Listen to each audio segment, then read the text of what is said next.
right now in your faces on the screen. We're gonna eat some taco beans. Hi, y'all. Yeah. What's up, guys? Happy Wednesday evening. By the way, tonight's show almost did not happen because we filmed last night, and we usually film on Monday, and I thought today was Tuesday. It happens. Calendars are fun. It happens to the best of us, son. I like them a lot. How we doing, folks? Jesse, Kevin, Artist Unknown, Kevin Williams, Starfleet, Noack 420, Vanessa, Christopher Thompson, Zachary Bloom, Berto 075, D-Land, Egg Shin, Austin Harrison, Jamie Monroe. Lots of good people around here, and I want to see each and every one of you in the pool at midnight. Skitty dipping time, as long as you're of age. All right. I spent half my day in the effing pool today, dude. It sucks. I can't get that damn thing clean. Hey. Oh, yeah.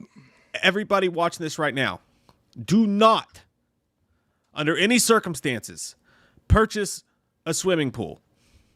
It is a drain on your time, on your finances, and it sucks. And no one swims in it. Well, Mike, all you gotta do is get you a nice, sweaty, sexy ab just popping out of his shirt, pool boy, and you can watch him and jerk off at the same time, and he keeps that shit fresh clean. That's how they get you. And your butthole fresh clean. Yeah, you buy a pool for your rock family. Until you drop. Dance until your cock falls off, Caitlin Jenner. And then we can, and then the pool boy comes because you can't afford to keep up with it. Pool boy comes, your wife leaves you for the pool boy. I've seen it 100 times. Is there ever you never hear about pool girls though, like hot pool girls that come over in bikinis and do your pool? It's always the hot guys. Yeah, it's because on the side these fuckers probably work at Abercrombie and Fitch, like the guys that take off their shirts and shit. Yeah. I'm like, you son of a bitch. It's like, I'm not paying you. I'll have bad sex with my wife on my own, sir. I don't need you doing that for me. And it's not even the keeping up of the pool. It's the starting the pool at the beginning of the year that sucks. So a pool boy would show up and see my pool at the beginning of the year and be like, fuck this. I'm not paying me enough. And I'm like, I'm not paying you anything. I can't afford to pay anyone. We had a pool when I was younger, and that was a big bitch. But all I had to do was drop chlorine tablets in it. We had hired help, so it was fine. They just fucking came over and cleaned it. It sucks, dude. It sucks. Got all these leaves, and the pump stops sucking, and you have to get back out of the pool, and then you get back in the pool. Let's stop. That's enough pool talk for one night. I want to see some naked dudes. That's why I built this pool. Who doesn't? Yeah. Hope you guys are doing awesome tonight. I know we're not. But we're going to have fun. I'm getting over a mild sexual underperformance. But, It happens to the best of us, my friend. It does. Well, you're young. It'll happen. D-Land says 100 days to Halloween Kills, which is what we're going to be talking about tonight. Some Halloween Kills. 100 days. That's nuts. Someone wanted us to talk, by the way, about there was some Halloween news, not enough for a Halloween Kills update video, but Halloween franchise news that did come out with the new Shout Factory 4K with a slipcase and little records, LPs or whatever you call them, and a little case and some pins. And they're like $35 a piece. A damn movie. $35. I'm not made out of money, lady. God. And I gotta be honest, man. I see everybody freaking out over them. I don't want to disparage anyone's work, but I think that the art is semi-fugly. So I'm not going to be purchasing it. I bought it. We bought the huge box set, right? We already have it. It's done. I saw him. I was like, yeah, I've seen it at Kmart before. It's nothing new. it was like one of those and I'm not saying I'm glad people are freaking out and thinking it's awesome, but I mean personally, yeah, I saw it and I was like, that kind of shit looks like if you were at Family Dollar and they were half off $5.99 for those little cheap ass tin steel book things, and it's I don't know, somebody just splashed some paint on it and said now repackage it, but because there's nothing new in it, from what I understand, there's no new bonus features or anything like that. It's just the new 4K scan, and that's pretty much it. And then new artwork. And they really are milking horror fans at this point a lot. Between that and the Friday the 13th re-releases. And hey, you can't complain about it. If you want to buy it, cool, buy it. And I mean, I'm not really complaining about it. All I'm saying is I'm not that interested. It doesn't really excite my goat. No. I don't know what that means. It means your goat's not excited. I mean, your goat's got to be excited before you buy it. Yeah, I want an excited not your wiener, goat. But your actual goat that you keep in your backyard. I don't want a boring goat. I thought about buying a goat, by the way. I thought it'd be funny just to have a goat walking around, Bah. Every time like a missionary came to your door, you could just bring the goat and be like, "I'm in the middle of a sacrifice. Can I help you?" I solved that problem because people used to always come to our door. I put up a no soliciting sticker, slapped it on there. No more awkward moments. It's done. It's over. Well, even though I mean, they could bypass that and say, you know, Jesus doesn't have a no soliciting sign. So I'm going to bypass that and talk to you about our eternal kingdom after we die here. I mean, listen, my finger in my butt, singing Sheryl Crow's "What If God Was One of Us." Listen, lady, I've got candle wax already like melting onto my nipple. I'm doing some naughty ass sex and you're interrupting it. I'm very sorry. I'll get back to you. You have a card? Yeah, it's called the Bible. Oh shit. I gotta go. Beep bop boop. First super chat of the night. Actually, I lied. Not the first super chat of the night. Actually, I didn't lie. That was the first super chat of the night. That's an annoying ass voice I just did. I'd like to apologize to everybody. That last CD sits in my trash. Beep Bop Boop says, after ends, who do you want to see direct Halloween? That's a good question. After ends. I would love Bruce Springsteen to give it a shot. He could be the boss. No, I don't know. I honestly, I mean, there's always like crazy ideas about who would be an awesome director if you got if you just had your dream director. I mean, I think David Fincher would be amazing at it. I think he would do a really good job at Halloween. I also think Christopher Nolan would make a killer Halloween movie, but you're never going to get those guys. But I mean, I think the dude that directed The Guest would make a really good director for Halloween. Adam Wingard. He's doing the Kong movies now. Yeah, it's weird too. I was thinking about The Guest the other day. The guy that The Guest ends with him in a firefighter outfit, and Adam Wingard said that was kind of his Halloween movie. And then we start Halloween Kills with these firefighters. What if one of them was the dude from The Guest? There's your tie. Well, then he wouldn't die. He'd fuck Michael up. Yeah, like he sneaks out the back door and then shows up, and then he's the new Laurie. There you go, right there. There's your spinoff, The Guest / Halloween sequel. I like it. Directed by Adam Wingard. I would love to have that butters my biscuits. I'd like to see. I think Mike Flanagan would do a good Halloween movie. I'd like to see him do one. Multiple people. I'm not very picky about who the director for Halloween was, as long as they understand because there's not been a lot of big name directors in Halloween since John Carpenter himself. So that's what and that's another thing I've heard before too, is like, wouldn't it be cool to have John Carpenter come back and direct one more? But I mean, he's done with it. Like, he never wants to touch it again. But it would be cool if John Carpenter did one more. I would watch this. But he would probably be with stipulations. Like, he would be like, it would have to be Malika Akkad. Like, he'd be like, all right, if I want to kill Michael, I get to do that. And Malak would be like, you're fucking stoned, John. Go back and wear your goddamn fuck you hard rock t-shirts. Smoke your cigarettes. Grow out a new mullet mustache and watch the words. Leave us alone. Smoke your cigarettes. I'll know. John Carpenter had my all-time favorite rejection to an interview with us I've ever had in my life. And most of the reason is because normally people don't reject you. They just say maybe another time, or they don't answer you at all.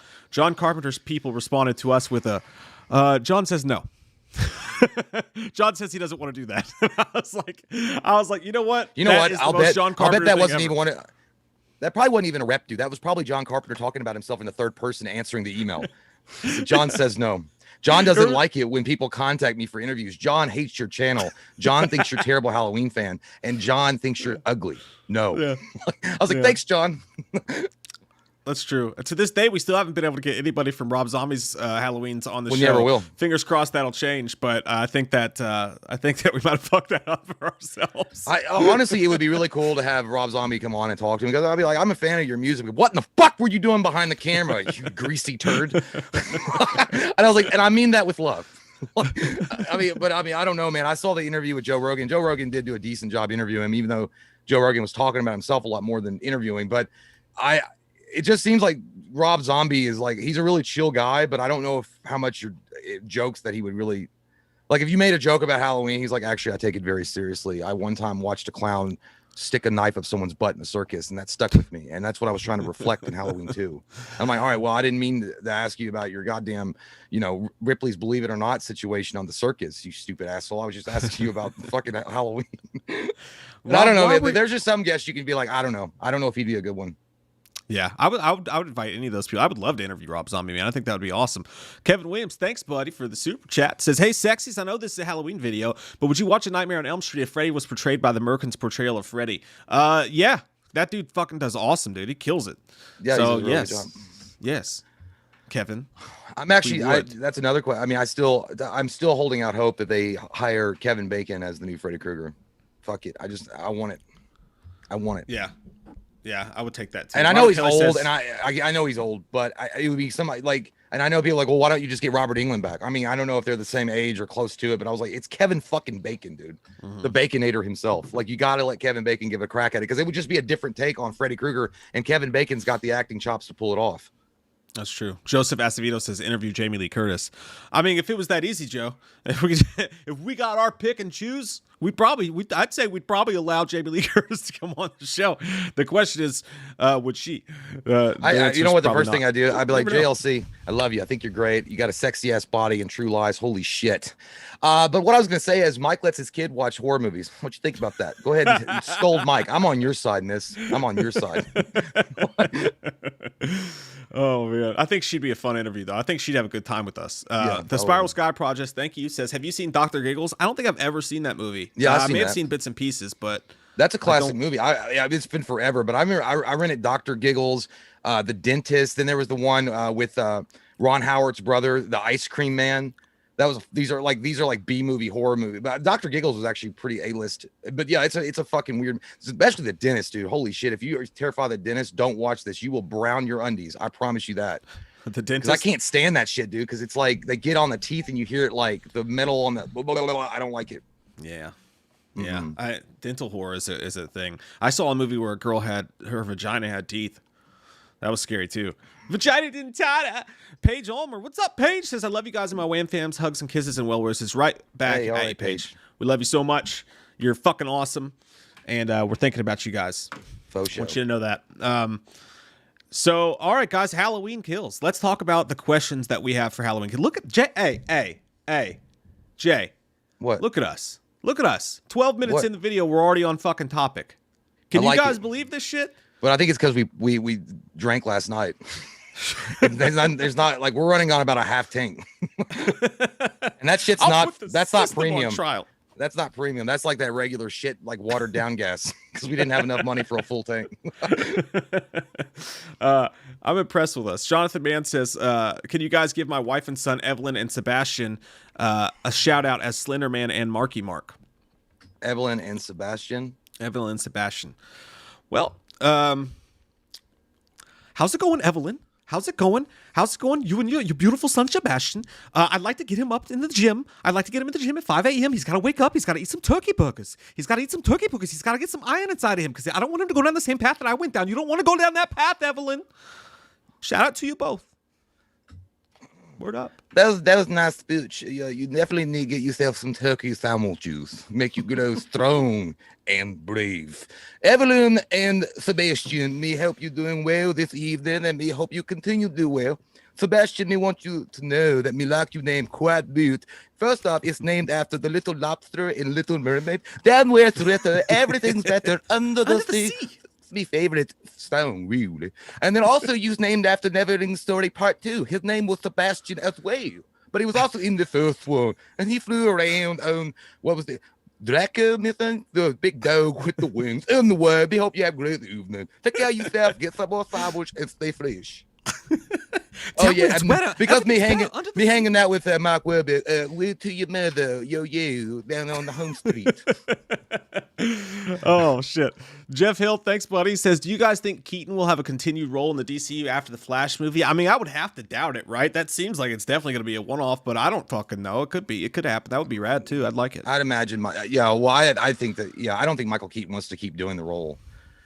Like, I think he decided to come back for fans and nostalgia reasons, and they probably paid him a shit ton of money to come back as well. But I think it's a one-shot deal for him. Plus, it's dealing with alternate reality. So them once they set the reality straight, he's gone. Like we're gonna get the Batman that's gonna take over as the main DCEU Batman. So yeah, I don't think he's gonna come back for anything. It'd be cool though. I'd love to see him. What would be fucking wild, dude, is if in the new DCEU, when they finally set the timelines right, and then we have our new Batman. Unfortunately, Ben Affleck's not coming back, but the new Batman, whoever that may be for the DCEU, not Robert Pattinson because he's in a separate universe. But anyway, wouldn't it be crazy if Michael Keaton was the butler, was Alfred?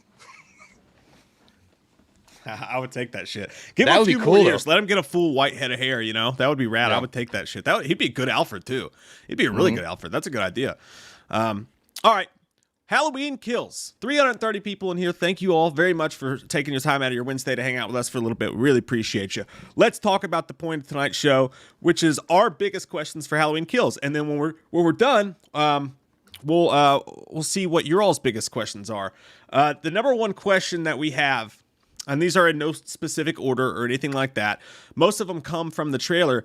But to kick things off, how do you guys think that Michael loses his mask? Because in the trailer, clearly his mask is on the fucking ground. You see Karen holding it going, come and get it! That's how Karens do it, always yelling at people, acting like they fucking own the world. Karen. Give him his mask back, Karen. I want to see the manager. You're not getting your fucking mask. You want to wear a mask the rest of your life? Are you a slave? I want to go to Krueger without a mask on, you son of a bitch. God, Karen. Give me my fucking mask back, you stupid crazy shithead. Karen's the lady that ran in Target in the middle of the pandemic when everything was really bad and started knocking over signs mask kiosks and was like picking them up. Like, you want it? Come and get it. Price I think that went on hands. I think that bitch take down Michael. That shit was scary. Like she was like a goddamn jungle cat jumping and attacking the kiosks. I think Michael loses his mask. I think he was probably going into an outhouse to take a dump, which we would never see. That's a question that's burning in everybody's mind. Does Michael poop? Maybe it's answered. Maybe he was taking a big old shit, getting that burrito out. And then boom, he left his mask off because, you got to grunt and sweat in it. He didn't want to do that. And then Karen picked it up outside the outhouse and was like, I'm going to go tease him with it. You just can't, a man can't even take a poop in privacy anymore. That's supposed to be your throne. Have toilet paper for him in there. Like, Michael probably doesn't wipe.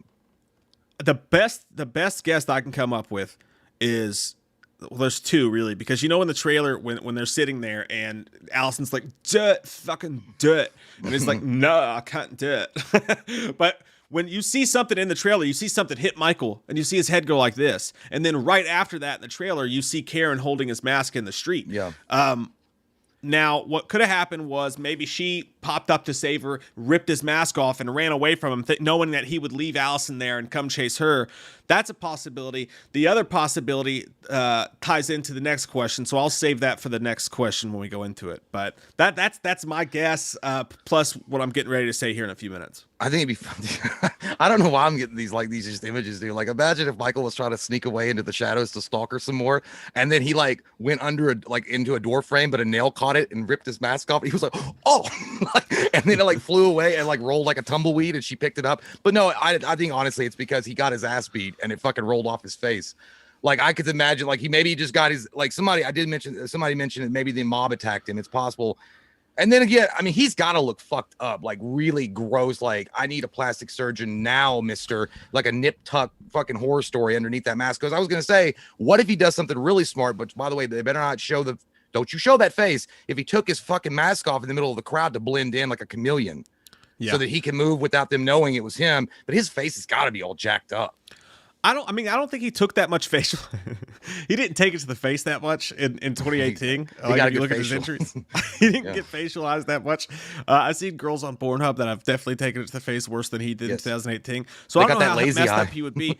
Someone mentioned that in one of the other videos that maybe he's in the crowd at the hospital. I don't think so though. But here's why I don't think so is because he's a famous figure in Haddonfield and he was maskless in Smith's Grove. I'm sure the courts, all that stuff like that. I'm sure that his face has been in the news, and especially because imagine when Haddonfield CBS WK27 at night gets wind that Michael's out, they're going to start talking about it on the news. It's probably going to be running on a full nonstop 24-hour channel, news channel in Haddonfield. They're not going to show, when they show the picture in the corner, they're not going to show Michael in a mask in the street like candid Spider-Man shot. They're going to show his face. So I don't think he'd be able to get away with just walking around without his mask on and nobody knowing who he was. Well, the problem is that I don't know, because he killed, in 1978. So he killed a long time ago where Halloween 2018 picks up. So he had aged dramatically. You don't know. And they were very reluctant to even let the press in 2018 to interview him.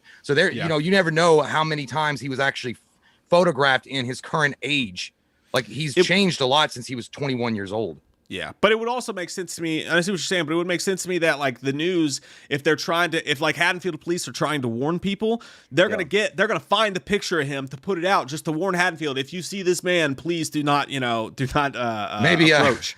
Maybe Michael was hanging upside down to try to stab somebody when they walked underneath of it, but his mask fell off. He's like, he lost too much weight and his mask just fucking slipped off. He's like, shit. No dogs to eat. But I mean, it's very possible it could be just as simple like she ripped the mask off, just much like Laurie Strode did in the original Halloween, which would be a good throwback if she's fighting him in the hall and then she pulls his mask up. Maybe this time she's able to yank it and run away with it. Yeah, yank it and run away with it. Yeah, that's how you do it. That's what she said. That's how you defeat Michael right there. Okay, so that's the first big question. I'm cutting it off kind of early because the next question ties into it so well. But it's like how my second question is what happens at the hospital? And we talked about this several times. Surgery, people get better from illnesses, things like that. Babies are born. They fuck you. The insurance fucks you over and over. That's worse than a horror movie when you get that bill. Holy shit! Exactly. I'm gonna sell my wife. But what is happening at the hospital? The reason that's such a big question for me is because in the trailers you see the mob looking past the wall, through the wall. You see the mob looking at the hospital, raging. You see them, there's one shot of them breaking a door, the glass of a door inside of the hospital. You know that Laurie's inside the hospital for most of the movie, which is, we'll get to that question later, but we know that Laurie's inside of there. My prediction, which I've said before, is that Michael at some point in this movie gets stopped. He gets apprehended, but maybe there's a news camera on the cops who apprehend him, who stop him. Maybe they just shoot him a bunch of times or whatever, and he falls down the street. And then what do? If everybody's eyes are on you as a cop, you can't walk up and cut a dude's head off, whether he's Michael Myers or not. So they have to arrest him. And if you arrest an injured man, you have to take that injured man to the hospital. It's the law. So if I'd be like, bullshit, do you know who that is? Let that fucker bleed out. Fuck that. I think that's what happens, though. I think that they apprehend Michael, and by law, they have to take him to the hospital to receive medical care before they can take him to jail. So I think that they take Michael to the hospital, and the whole town right now by this point is privy to, this motherfucker's not normal. We cannot put him back in Smith's Grove. You gotta fucking kill him. Evil needs to die. Maybe Laurie gets on a news camera or something and riles everybody. Who knows? But maybe everybody in the town starts to freak out. They start to riot at the hospital because they want to get in there and they want that motherfucker dead. And maybe that's the scene that you see at the end of the trailer where Laurie's holding the knife and she's like, I'm coming for you, Michael. Maybe she, by that point, is on her way to the other side of the hospital to get him. Or when they take him to the hospital, they're clearly going to take off his mask, right? When they're giving him hospital head, when they're giving him hospital medical treatment, they're going to take his mask off. So someone's going to be in possession of that mask. So when Michael, either that or Michael goes to the hospital, breaks out of the hospital, and that's where he's maskless for a moment, but he tracks down whoever had his mask and he puts it on. That's kind of what I think. What if Michael just goes in there to get his fucking hand fixed? He's like, look what this bitch did. Like, you guys got any fingers? I can't even flip somebody off appropriately. Can you fix this shit? No, that's a possibility, and that's probably the easiest solution than what you just said. But I really think that I just look at like if I'm watching the trailer, and the trailer is at the very end of Halloween 2018. They're in the back of the truck. Laurie is bleeding out. She's dying. The first stop is going to be the hospital, 100%. That's where they're going to go. Afterwards, what I think happens is that when the firemen are massacred, it's possible that maybe at that point, the news stories are starting to break all over the place, which we do see that they've starting to discover the carnage that Michael has left behind in Halloween 2018. The news is involved. The media is involved. That's where people lose their shit. They find out Laurie Strode and family are in the hospital and they're rushing it because they're pissed off at her. That's what I'd still stick with that, because I feel like that is like a sequence to the beginning of the movie. And the fact that would get you really going as far as like, okay, well, it's nonstop action now. Like right when the movie begins, you're racing to the hospital. These news, everything's happening. The fireman scene happens. And then you cut to the hospital where this angry mob is coming in and said, fuck that bitch up. She's the goddamn not sister of him. He wants her. I don't know. But it's also possible what you're saying, because what you said reminded me of they did do something like that, which is always strange to me. In Halloween 4, he was in the hospital. He was a notorious murderer, and he was comatose after the explosion that fucked up Loomis. He butt my face. That made Loomis like the man without a face, like Mel Gibson in that movie. He's laying down there, bandaged up, looking all crazy and shit, and they know he's fucking insane, but he's just hanging out in the hospital wing, and no one, like, he's in the basement where it probably smells like pee and dank farts. But it's like, where's the media? Musk. Like, you would think the most notorious murderer in history would have constant media vigilance or surveillance around him. And then on top of that, the townsfolk would know who was in there. But maybe they kept it a hush-hush secret. I mean, that's also a possibility, because in the fire in Halloween 2, they did say that he died and they put him in a body bag, but maybe they found out, and anyway. But that would be a good callback to Halloween 4 if Michael's in there, because in Halloween 4, the townsfolk didn't rise up and try to get him out and kill him. Yeah. Yeah, no, and that's true too. And I think they're going to try to do some of that Halloween 4 stuff with the townsfolk. Ain't no way a telephone just rings at a police station. Ain't no how, no way. Come on, Joe. But some of the people in the crowd. See what you guys think happens at the hospital. Or as far as the mask part goes, Music Man says when he gets hit in that one scene, they grab the mask off of him. That's what I was thinking. Nick says that he thinks that Karen saves her daughter and rips it off his head. That's another thing we were talking about. That's possible. Berto says maybe Tommy hits him. Spiral Sky Project says in all caps, the same way he lost his mask in Halloween 18, someone gets it off him. I think someone definitely gets it off him. I mean, I think that's definitely going to happen. I take on Michael Myers just to get his mask and sell it on eBay. I was like, that'll pay for my house. It's like, I got to go for it. Tomo Igato says, you'll get your mask when you fix this damn door. God. Rent? Do you have rent?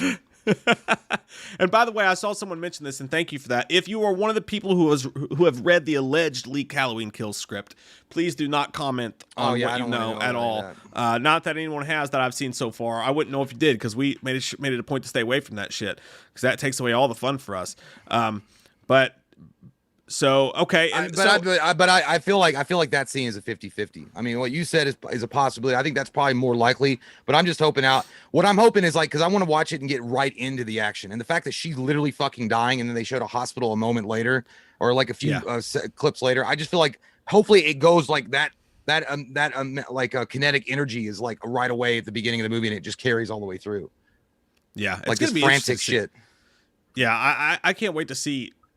By the way, when Lori was screaming like "Let it burn," I'd be screaming like, "Give me some goddamn antiseptic and some Tylenol and some Activia."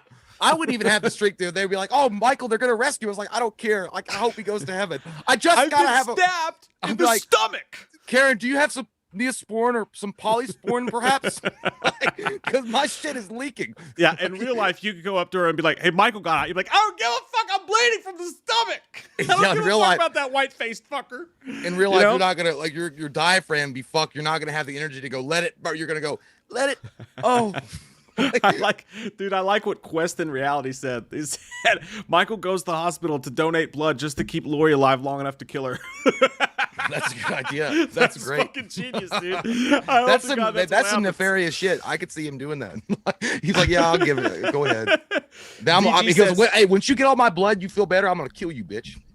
So enjoy it. Suck on my blood, because I'm gonna suck on your soul."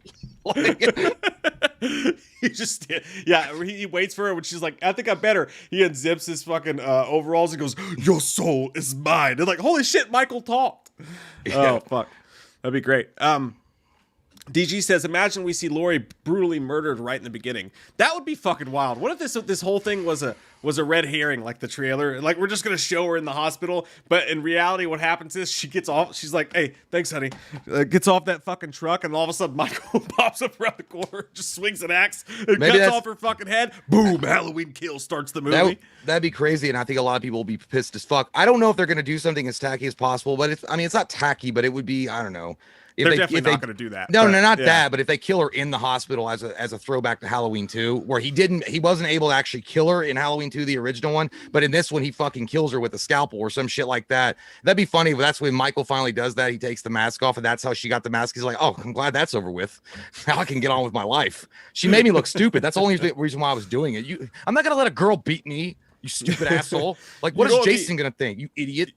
You know what would be triple savage, dude? Is if at the end of it, at the very end of it, right when Laurie spends the whole movie trying to get out of the hospital to attack Michael, to find him and hunt him down. But at the very end, she gets to the exit. Michael pops out, he kills her, and then he reaches down her. There's nobody else around. He reaches down to her ear and he lifts his mask and he whispers. He's like, "It was a cage."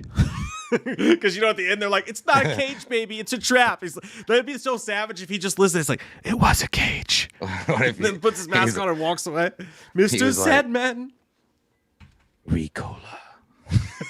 Like, just something fucking weird. You're like, people would like dissect that for years. Like, what did it mean?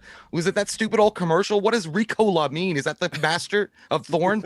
Like, I don't know, but yeah, they're not gonna do things like that. But I do see them, if they wanted to, middle of the movie or beginning of the movie, if they wanted to kill her off, if they do the hospital scene, it's a good throwback, callback to Halloween 2, the 81 version, and to do that pissed off a lot of people. And who knows, like we said, Jamie Lee Curtis might have given herself away, because when she commented under that Instagram photo of Mike's that he put up, it said bring JLC back to the series or franchise. So it almost was like, did you die?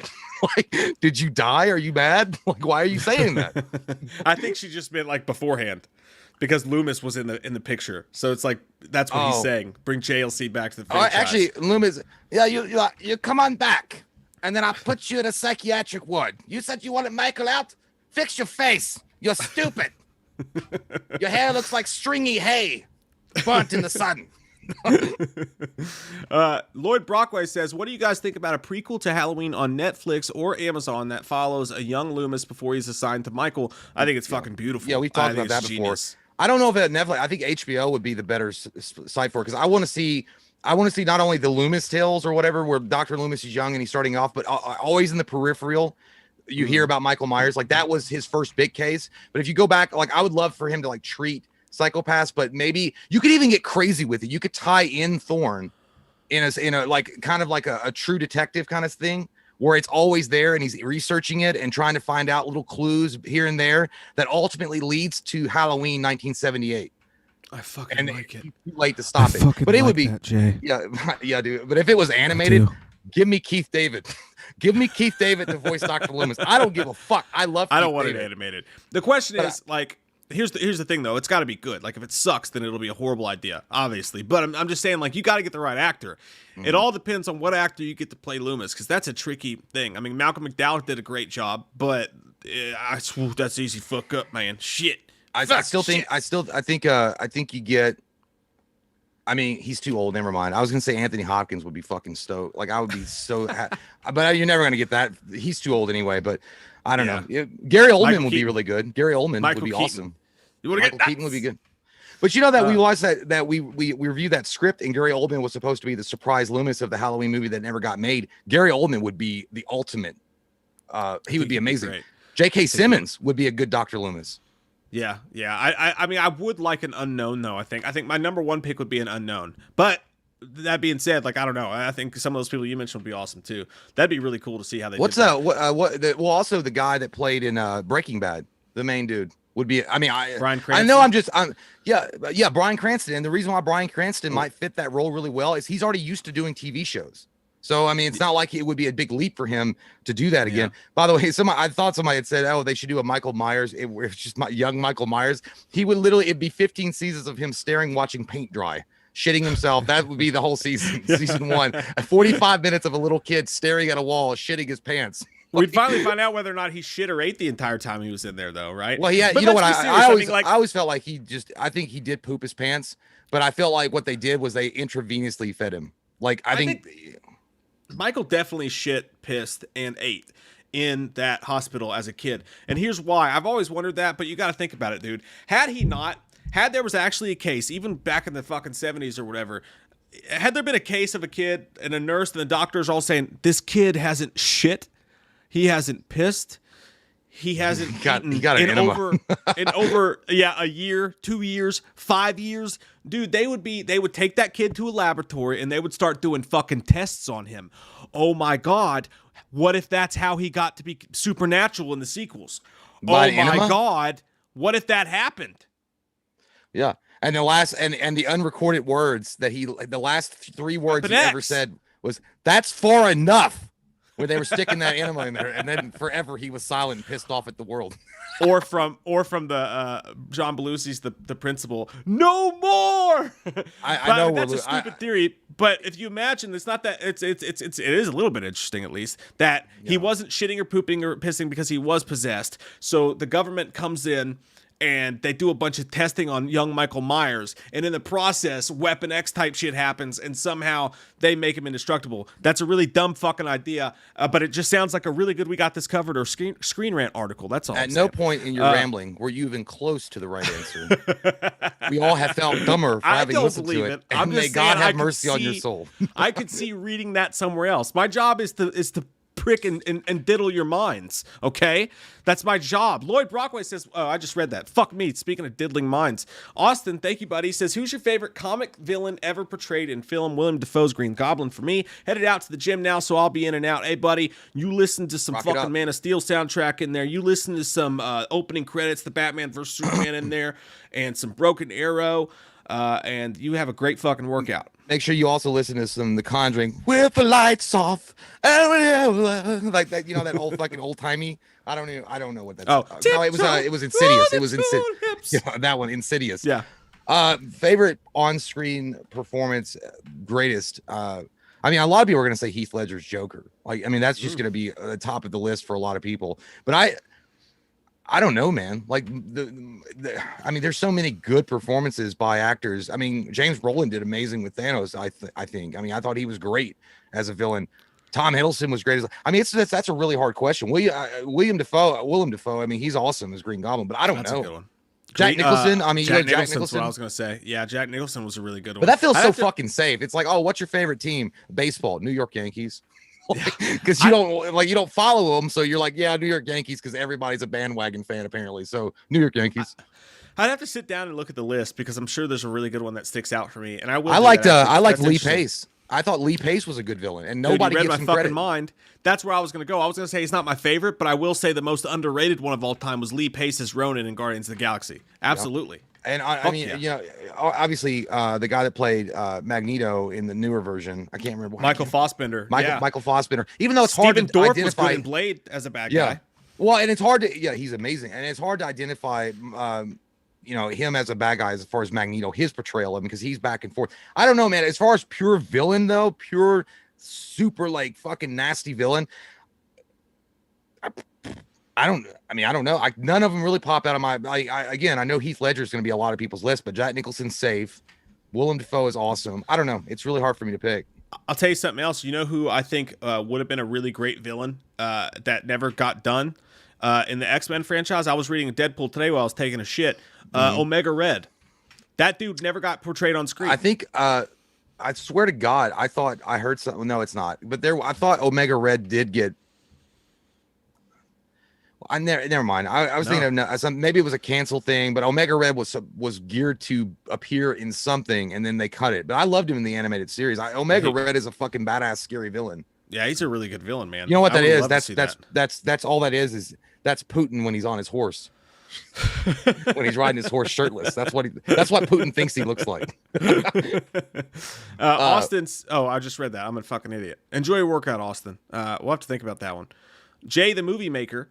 Thanks, buddy. He says, has either of you read the leaked script from around a year ago? No, absolutely not. Don't have any interest in reading any leaked scripts.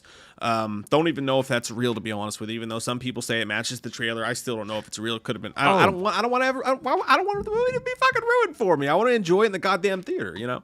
Eduardo Santiago says Omega Red was in Deadpool too. Was he? Was he? Oh, maybe he was. I do remember something about Omega Red. Yeah, he might have been. I have no idea. I have to go back and watch that. I don't know. That's fucking wild if he was. I don't remember that at all. I've been wanting to rewatch the Deadpools anyway. I'm loving the fucking comic books. I'll tell you that. Anthony Stamps, thanks, buddy. He says, I recently discovered a song, Michael in the Bathroom, by Be More Chill, and I think someone should make a parody of that song featuring our boy, Michael in the Bathroom. We'll have to Google that after this, man, and see. Maybe we'll do it. Maybe we'll be the ones. I never heard of it. Banging on the bathroom floor. How's that song go? It's like, it wasn't me. But I caught you in the shower. Wasn't me. But I caught you on the sofa. Wasn't me. Wasn't me. Anyways, yeah, but I caught you red-handed banging on the bathroom floor. That's all I remember. Yeah, and then the entire time, Michael in the bathroom, you could have a guy singing Shaggy. Well, there was Michael on the floor. He had no underwear anywhere. I don't know. I can't do Shaggy, but it would be. There's like a song for the Merkins that the Merkins should do for Michael Myers. That's what you got to do. Yeah. Waldo's legit. It would be called Killing on the Bathroom Floor. That's it. You could just do the whole parody of Halloween 2018 when he kills those people in the bathroom. Waldo's legit says, just wanted to say you guys are awesome and I love the reaction you guys had to the firefighter scene. I agree that it's such a good original idea. Thanks, man. That was very sweet of you to say that. Nice, and yeah, what a sick scene, man. What a sick scene that was. Edward Santiago says, I feel that Laurie's scene with her walking down the hall is the last shot of the movie. Just a feeling. Oh, hey, Wham Fam. Oh, hey, Monarch. I've heard several people say they think that's the last shot of the movie. That'll be interesting to see what happens there. I just feel like look exactly like the knife that Allison was holding in the truck. It looked like it had the same blood. I have to go back and look at it. I'm just now thinking of this now, but that is interesting. That scene, while it's cool with her walking down the hallway, that looks like a cool scene, and she looks very determined, like she's got her mind set on something. Like she's gonna go tell that principal that my daughter can wear whatever the fuck she wants to, or my granddaughter. Like it looks like she's going to go talk, because it looks like a high school hallway. Yeah, like when I watched it, the first thing I thought of is and again, it's a cool scene, but it reminded me of some shit from Saved by the Bell with Miss Bliss angrily walking to Mr. Belding's office to talk about Zach Morris's behavior. So I don't really know if that's the end of the movie. It looks like she's determined. Maybe she's walking, you know what it is? Maybe she's walking down that hallway to talk to Tommy or something. Maybe is Tommy a teacher in this movie? I don't know. I have no idea if Tommy's a teacher in the movie or not. Because he looks like a teacher. Oh, I don't know. He looks like he works at the shop, like trying to make fucking horse head bookends. I don't know. Well, also something else you got to think about that last scene where Laurie's holding the knife, walking down the hallway is the fact that voice when she says, I'm coming for you, Michael, that's an overlay. It's not coming out of her mouth. Maybe she does say it in that scene. Maybe she doesn't. But that is just an overlay. That her saying, I'm coming for you, Michael, could have happened at any time during the movie. What if they get to what if it's the first scene of the movie? What if they get to the hospital, she takes the knife from Allison, and she's so fucking paranoid that she won't let go of the knife on her way to the waiting room? That's a possibility too. I don't know. Like her intestines look like they're getting ready to fucking drop out. That's like true. Courtney Yeah, Love's she probably could have just been walking strong there. Yeah, you're right. Like, yeah, her shit's not gonna walk. No fucking way. I mean, maybe in her brain she was strong. Hey, that activity her body was like insides fucking strong. But her body was like, fuck you. Like, god damn, I'm gonna die. Shut up. I'm ready to die now, Mac.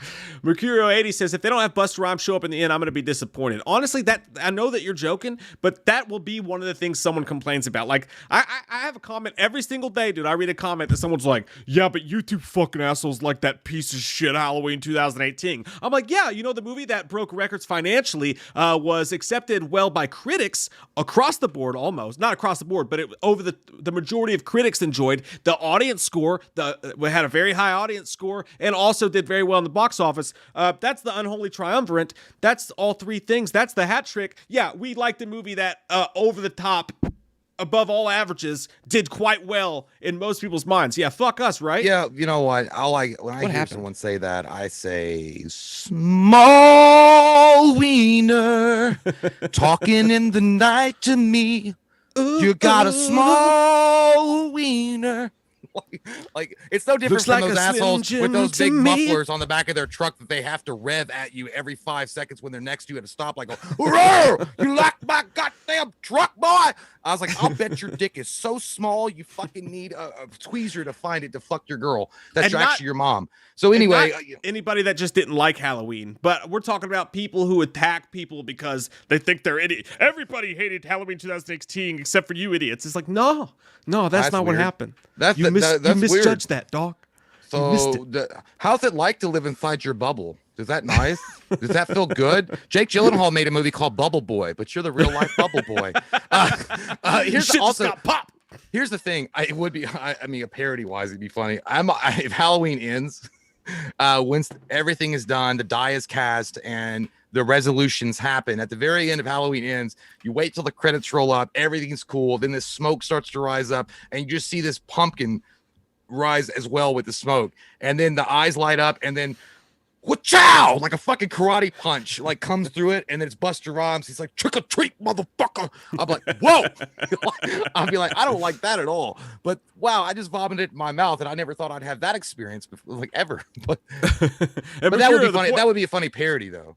Yeah, and the point was, sorry, I got off topic there, Mercurio, but that's honestly like you're joking, but someone will complain that Buster Rhymes didn't come back. It's just like the stupid little complaints you get about these movies sometimes. I don't know anybody. I mean, I know there are people that like Halloween 8 Resurrection for the fun factor of it. I've had people fight me on it, for sure. Well, that's cool, man. Like, you like a fucking corny ass stupid shit movie that literally ruined the franchise. If that's what you're into, guess what? There's plenty of fucking one bucktooth hookers that you can have sex with for fun and herpes.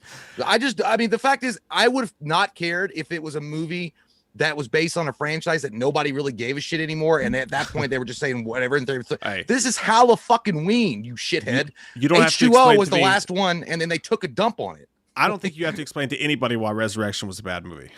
I don't think. Well, I mean, there are a million awesome B movies that are meant to be movie horror movies on purpose. This was literally, they were trying to make and it was fucking terrible. Hey, one of my favorite movies of all time is Virtuosity, starring Denzel Washington and Russell Crowe. And that movie is a giant flaming piece of shit. But Russell Crowe's a badass, though. We like what we like. Anthony Fitzgerald says, I feel like when Karen gets his mask, she's leading him to a trap, and then the mob attacks him. Makes total sense, especially since you see all these people walking in the streets. One dude's got fucking pajama pants on. Tommy Doyle's got his bat.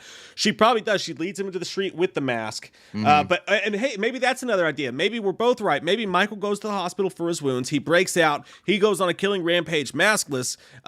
But at some point, Karen goes and she finds the mask, and she's like, I know how to get his attention. She finds Michael. She uses the mask to lure him out. He comes, and then maybe the mob attacks him, and then he fucks up the mob, right? If they did some crazy ass badass in the street where Michael was not only just killing all the firemen like earlier, and he fucking kills the town. Whoa, wait, you guys getting crazy. Like, if they have like a moment where it's Dark Knight Rises, where like everybody's fighting and then it's like Michael is just taking that would be cool, but I don't want that to happen because it would be too much. I mean, I don't think that's and by the way, I don't think Michael's gonna go to the hospital to fix his wounds. Michael's gonna go to the vet so he can have a snack and he can fix his own wounds. Like, he can eat some dogs, have a little, like, it's like a hot dog stand for him if he goes to the veterinarian office. That's yeah. If Michael goes to the veterinarian office, he can have himself a little little eatery and then fix his wounds up. He hungry, girl. You hungry, girl? Fuck you.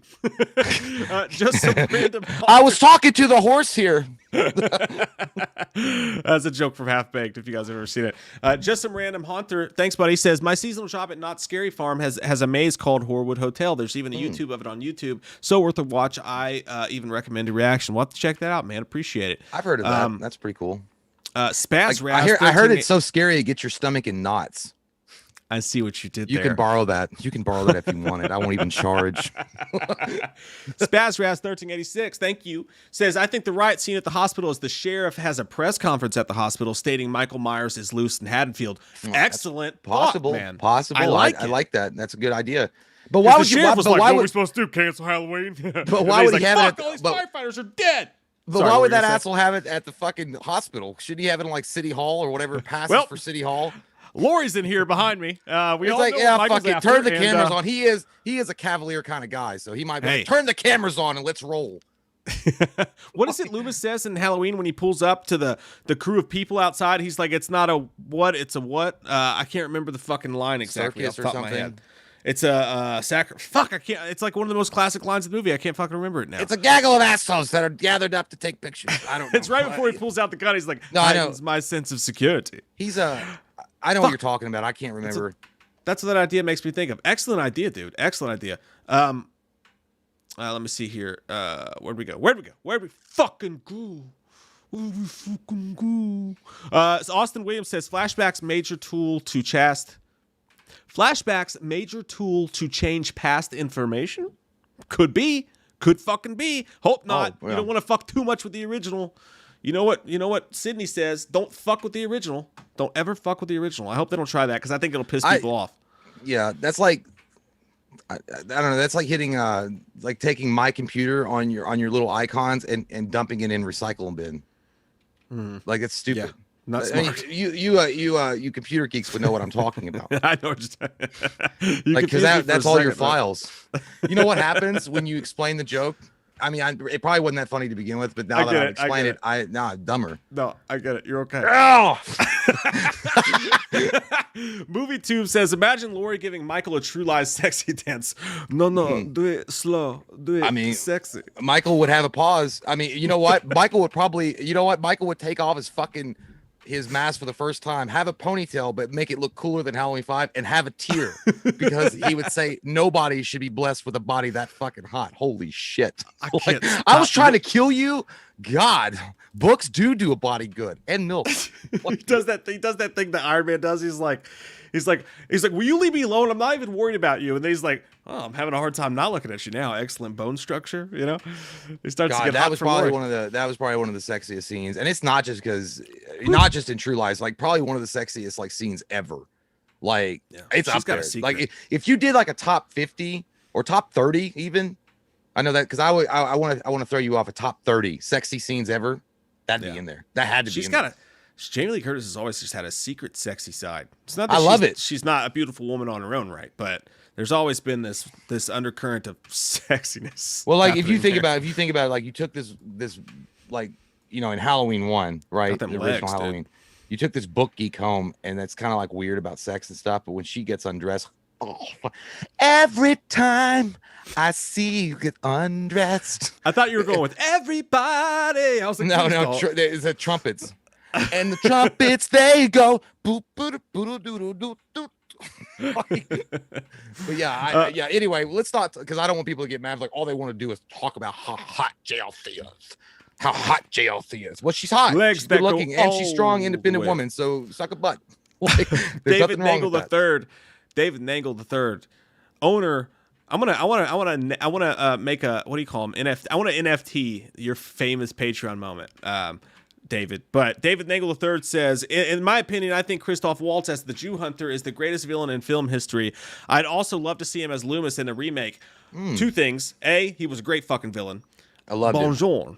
By the way, speaking of Christopher Waltz, he'd be a great fucking Loomis. Dude. He would be amazing. Christopher Waltz was so important to that movie. Well, that role was so pertinent to Inglourious Bastards that Quentin Tarantino said at a table, not a table read, but, you know, at a convention, he said that if he had not got that part, if he hadn't got the guy, Christoph Waltz, to play that part, the movie never would have happened. He said that part was so integral to that movie that if they couldn't cast the guy, the correct guy, the movie like literally wouldn't have happened. And I think he said, I'm not trying to suck his dick. He's a great actor, but honestly, like he was the reason why that movie succeeded.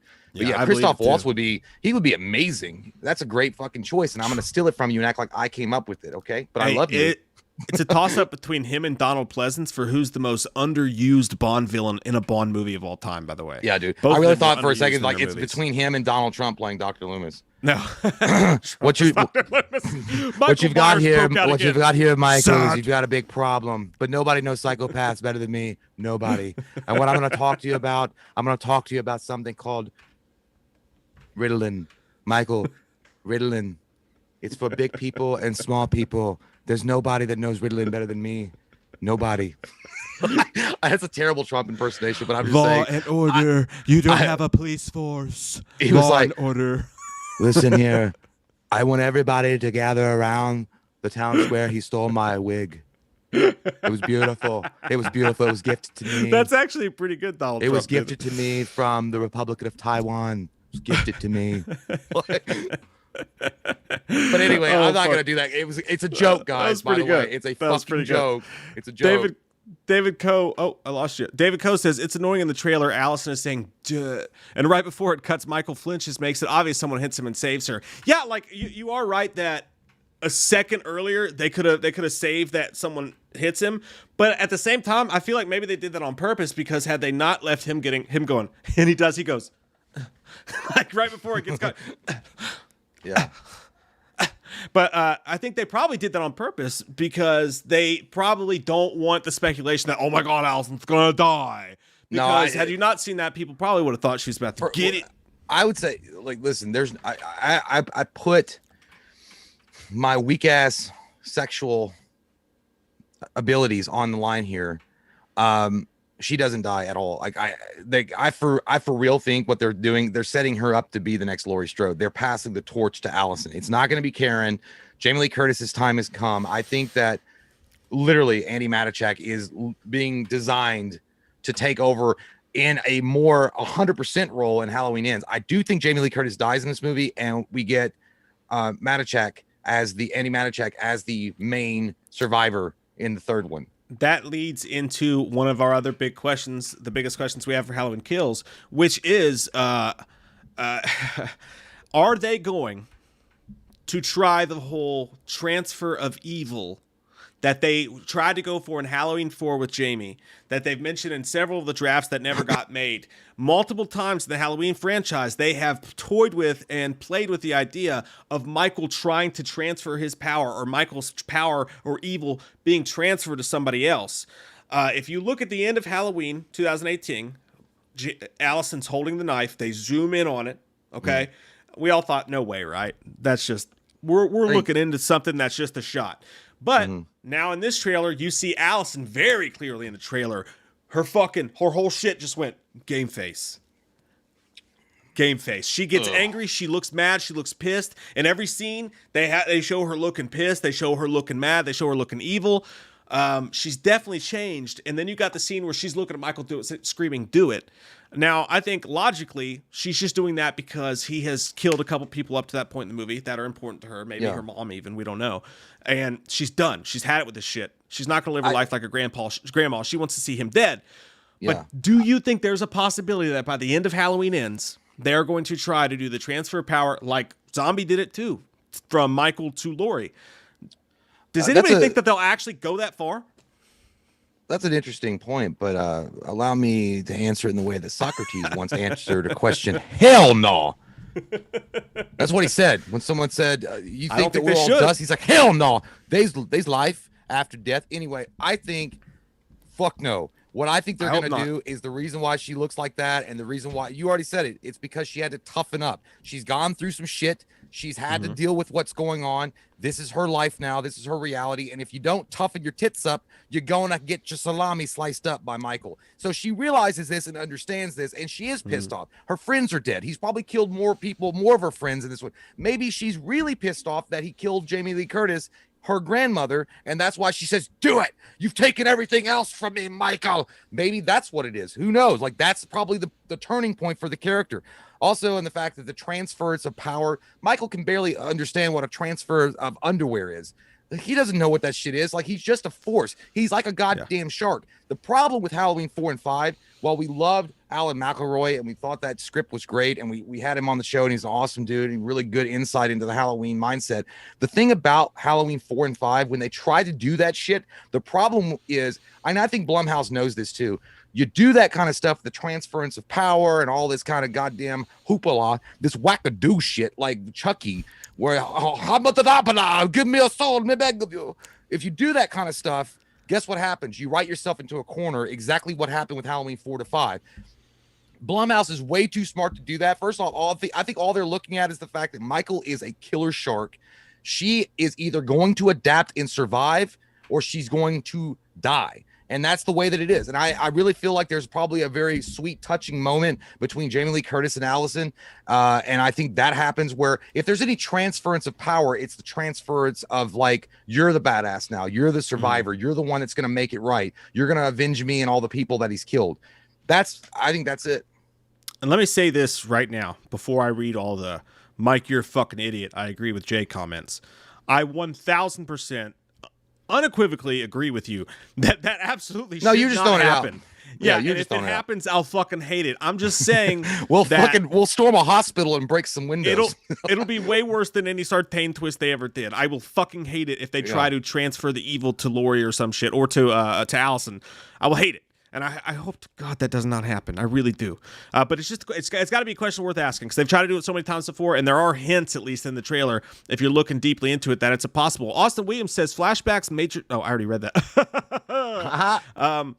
Let me see. Austin says, what do you think the flashbacks will change? Hey, man, that was your idea, not mine. I don't think the flashbacks will change anything. I don't think they'll go back and fuck with anything. I think they might go back to color to add some color to what's going on now. Like in the first movie, they mentioned that William the trick William Paul is not minding that it hurts. William Forsythe. William Patton.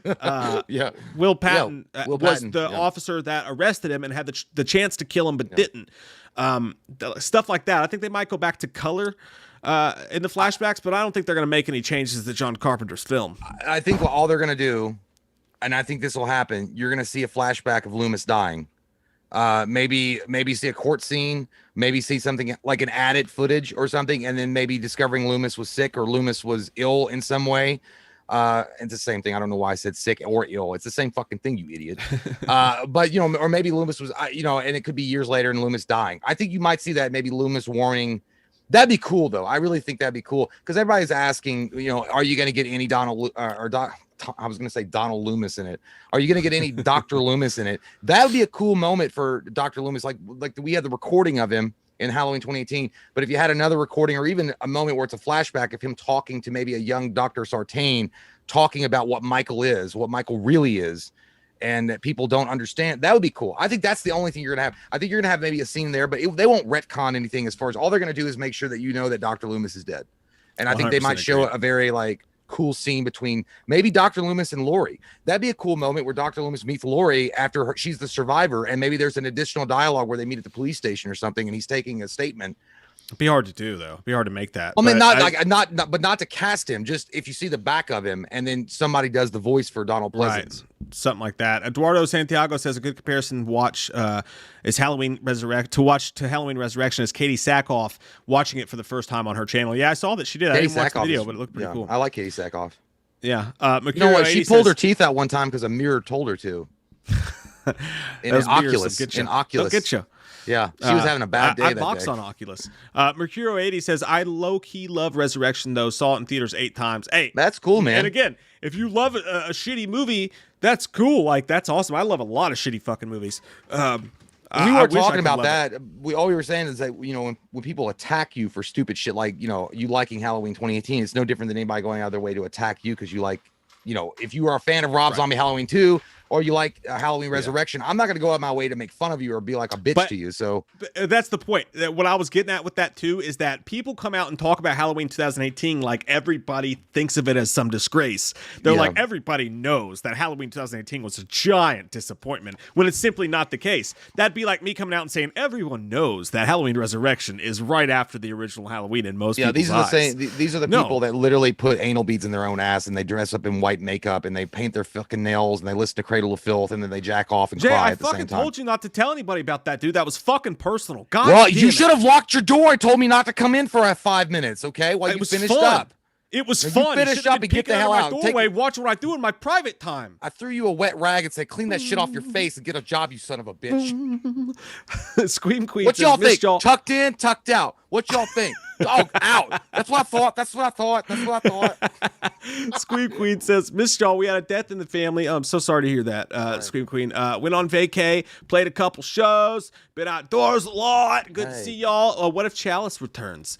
I would love a Chalice. I would love them to throw some shout out. If he's a doctor at the hospital, that would be so dope. I've heard rumors that he might be, and that they've kept that a close guarded secret because it would be too much to spoil that. But at the same time, they've already given. I feel like to them, they've already given the throwback to Halloween 3 because they gave them the mask, the Silver Shamrock masks in 2018, and you see it again in the sequel. So I think at the same time, they're like, you know, let's be honest, Michael Myers wasn't in the fucking movie.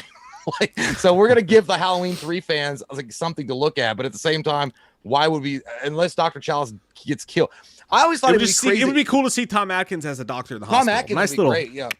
But I swear to God, I think somebody, and again, it's not a spoiler because it's probably bullshit, but I think someone said that he did do a scene, but we'll see. I don't know. We'll see. Yeah. Thank you, Corey Alexander. Appreciate that. Guys, we are at a perfect spot to, well, actually, we're not. What the fuck just happened? Whoop, whoop, whoop, whoop, whoop, whoop. What happened? Ash Wishwood, or Art Wishwood, I'm sorry, said, I dragged my stepdad to see Scream 3. Yeah, that's how you'd have to do me, too. You'd actually have to pump me up full of fucking drugs to get me out of the theater because I'd have fallen asleep into a coma. What, you don't like Cotton Weary? Hit him with an adrenaline shot. That motherfucker dead. Our buddy Zach Cornett said, okay, we get in the 4K releases. I want them 2 to 5 at least. Zach, we talked about that at the beginning of the show. Not impressed, buddy. Not impressed, actually. I'm not a fan of the art, and we think that they're overpriced for not much new material, but I know that's an unpopular opinion, so enjoy it. I hope everybody that wants them is able to get some. Does your TV much like with 4K? sex? I don't even know. I know I watch mine most does, shit on my fucking computer because they're all screeners and shit. Anyway, so I'm like, I don't that. But I kind of get the obsession because I remember when Blu-rays first came out, everybody wanted to get the Blu-ray because it was like cool to have. So I get the obsession, like, oh, it's fucking 4K. And it's like, do you know it's on 4K? I was like, yeah, but what's the difference? It's on 4K. Like I just bought all these goddamn Blu-rays. And I'm not saying that there isn't a difference, but I watched a 4K and a Blu-ray HD like side by side comparison, and I'm like, what am I looking at? Because it doesn't look any different to me. It's like, you must be blind. You must be blind. And I'm like, I must be, because it looks like the same fucking movie. Like the resolution is A-okay. But yeah, I think that's also the but I am gonna order the Justice League Snyder cut on 4K. Just because I want the 4K, like, cool. I want to touch it and hold it and like rub Superman's nipples in it. Yeah, if it had a butthole, you'd finger it. Anthony Stamps, thanks, buddy. I would. I would smell it afterward too. Anthony Stamps says Javier Bardem as Anton Chigurh was definitely the scariest villain I've ever seen in film. But the best villain of all time is Corey Stoll's Yellow Jacket. LOL, just kidding. Oh man, Javier Bardem, that's a good villain, man. He's not a comic book villain. He's one of the best villains out there, though. He was also a great villain. He was one of the best Bond villains of all time too. You know? Yes, he was. Look upon your work. I was gonna say. I thought. Fucking taste. No fucking taste, James. Look what you did to me. You look like a wax statue coming alive and not at the museum part 8. But dude, I was gonna say. I thought he was gonna say Javier Bardem as Dr. Loomis. Call me crazy, and it's so out of left field. Let's see it. I would be okay. If he fucking got big. If Javier Bardem comes, it's like, I could not trade Michael. Why not? Because it's a good day. And then he took an air gun and he shot Michael. And he was like, oh my God, you're supposed to be his therapist, not his fucking killer. He's like, I guess it goes, you married into it. That's what I was going to say. That's what I was saying. Lori could come up to him and be like, why is he doing this? He'd be like, you married into it. You were born into it. It's a bloodline. Dude, I swear that motherfucker has some of the best lines, and he's so scary when he was talking to that gas station clerk, and he was like, "Well, he goes, we're closing right now." I was like, "What time do you close?"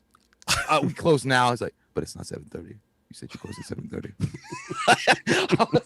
Dude, I like a little pee came out of my pee hole when I was watching that scene because I was like, dude, because it was so like I got so involved. I'm like, I felt so bad for that old man clerk that looked like he played the oversized checkers at Cracker Barrel. But I was like, if I were in that situation, dude, I would be shitting my fucking pants. He's like, he goes, you hold on to that quarter. Why? Because it's your lucky quarter. It saved your life. Like, oh my God, you are scary as fuck. Also, he would be really good if he does that voice as Unsolved Mysteries, the new host for Unsolved Mysteries. Yeah, but he's got to be a man of few words, so we didn't really, you know what I mean? Like if he, I'm going to tell you a story. The story is about a man who was lost in the woods. No one has found him since. Like it's too many words, you know what I mean, for that character. Movie 2 says, what about? Shirt. Just take your shirt off. Here's some money. Call the cops. Oh shit. Movie Tube says, what about Sheriff Brackett? Haven't heard much. Yeah, I mean he's supposed to be in it. That was leaked too. Like that they didn't even announce that. That got leaked that he was in it because he took a picture with a fan wearing a fucking security guard. That again, I don't know. I heard Sheriff Brackett and then the sheriff from Halloween 4. I heard them both for some reason would be in it. I don't know. I mean, it just seems like it's overkill at that point though if they both are in it. No, because Halloween 2 and Halloween 4 didn't even happen. So why would you have that sheriff in it unless you get the actor to portray it? Yeah, it's kind of weird. But I saw he was like wearing a security uniform or something for the hospital. I don't remember. Guys, we're going to take a quick pee-pee. Do not go anywhere. Stop leaving because we are humans who have to pee in toilets. It's not our fucking fault. All right? Jerry Ramey was like, now is not a time, you asshole. You hold it. Hold it, you turd. No, he was talking about now is not the time. I thought he was talking about us. He's like, now is not a time. That would be us for you to go drain your lizards. I gotta go, Dad. We'd be telling Anton Chigurh like, dude, we gotta take a break now. He'd be like, no, you will stay. You will not go. You will not go to the bathroom. I will. I'm talk gonna. about Halloween. It's like, you better let me out of this fucking truck. I'll shit on these walls. I swear to God. You kidnap me, I'm gonna make your whole fucking trunk smell like pee pee. Then you will shit. Yeah, I will, and you'll have to clean it up. We'll be right back, folks. Gonna take a quick pee pee. Watch this video we did today while we're gone. See you guys soon. See you real soon.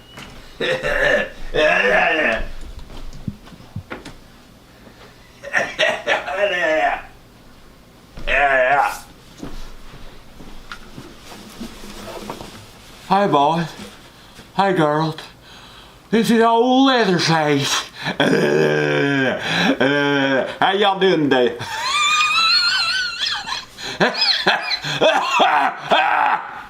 I smoked too many cigarettes last night. I have a special message. I got a special message for Jeffrey Matilla and his mother, Sandra Matilla. On our Patreon, where we do special messages. Yeah. This guitar's fucking out of goddamn tune. Fuck you, Charlie. I swear to God, I'll fucking hit you with a biscuit. This song's for Sandra Matilla. I want to kill ya. I want to take your skin and rub it on my face. Sandra Matilla, you are not a killer, but I am, 'cause my name is Leather fucking Face. I'm gonna wear your skin. I'm gonna wear your skin. I'm gonna wear your skin like a fucking hat. I'm gonna wear your face and go. I like to wear skin on my face.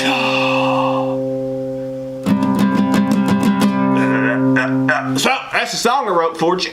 I hope you liked it. I just made it up on the spot.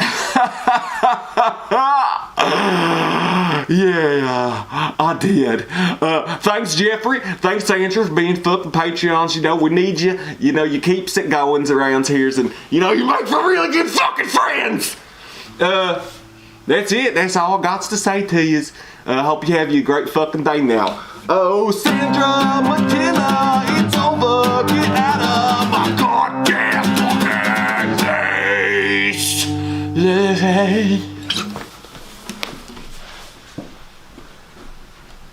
This song's for Sandra Matilla. I want to kill ya.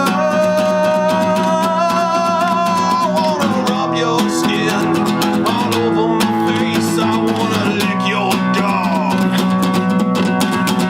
But hey, Sandra, let's go to the bakery. Let's go to the chili cook-off for my family. I wanna eat human bones. I wanna desecrate some balls.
I see most of y'all stayed. I like that. Appreciate it. Appreciate it. Yeah, I do. I do.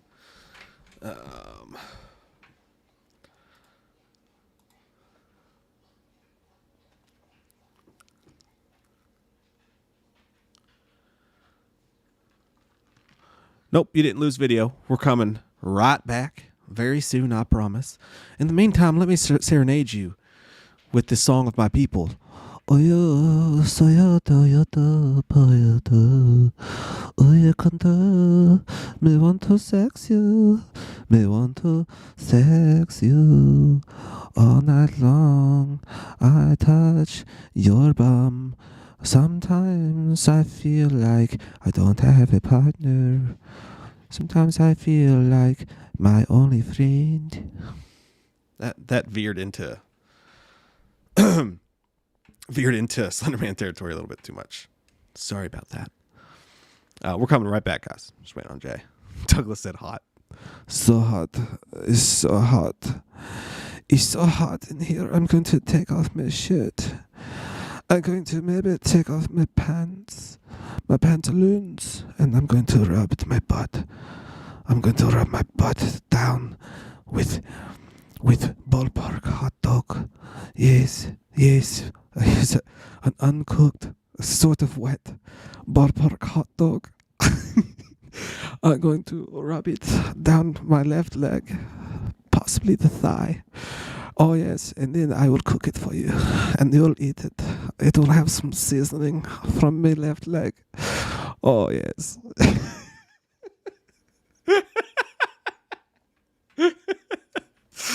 Oh, fuck. Okay. All right, we're back. You guys can only see the look that I looked over and saw Katie giving me just now. Oh, fuck. Okay, we're back.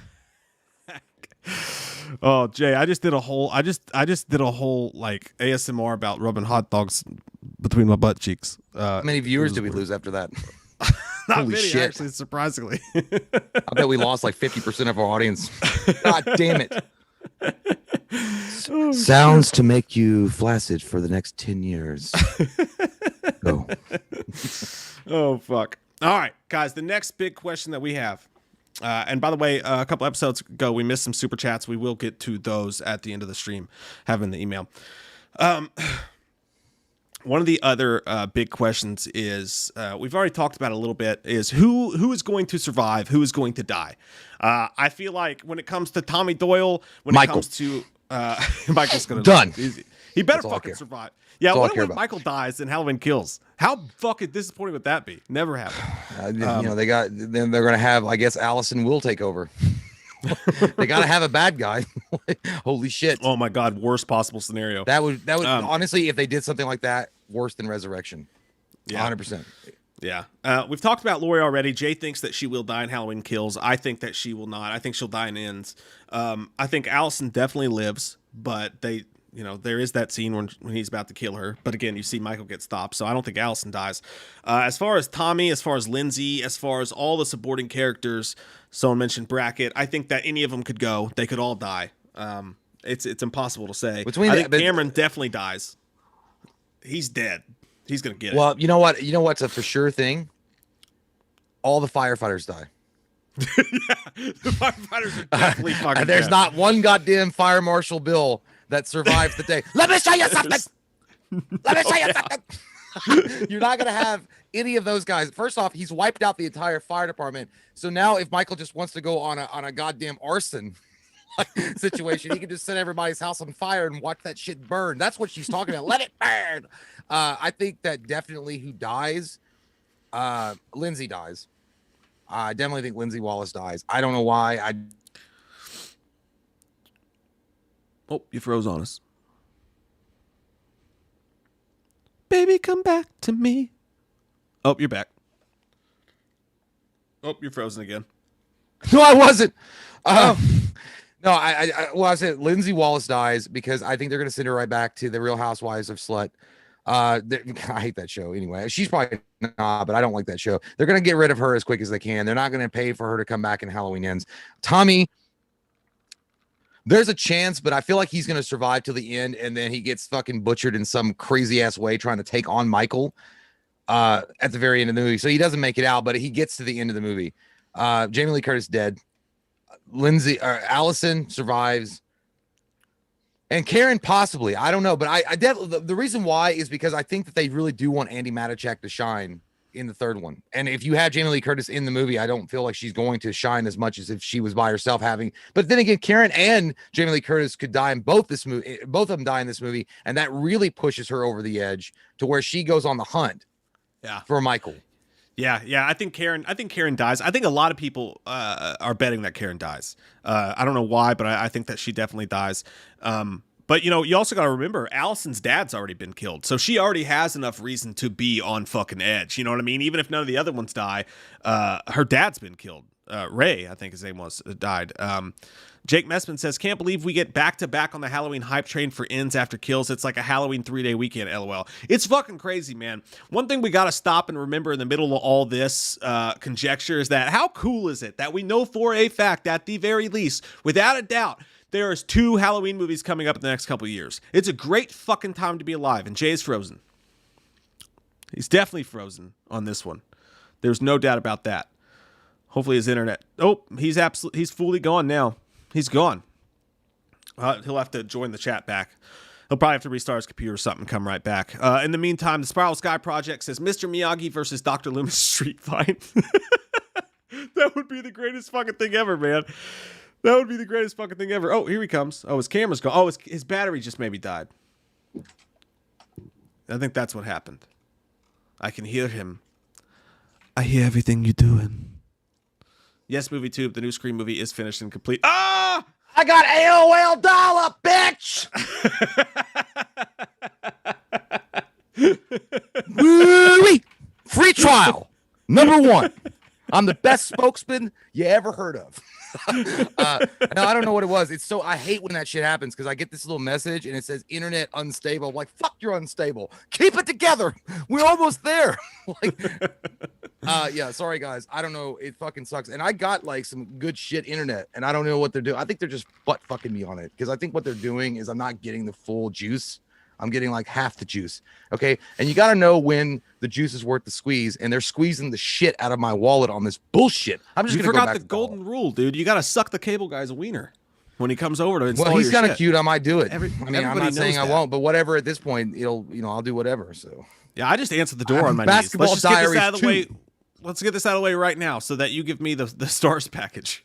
If I get some extra, if I get the ESPN all access and shit like that, I'll suck that dick. Hey, Grubby's here. What's up, dude? Missed you, man. He's fucking hardworking son of a bitch, that guy is. All right, so the question of who's gonna die again. Jay thinks Lori dies and kills. I think she makes it to ends. The rest of it is up in the air. It's very interesting to see who's going to die, who's going to live there.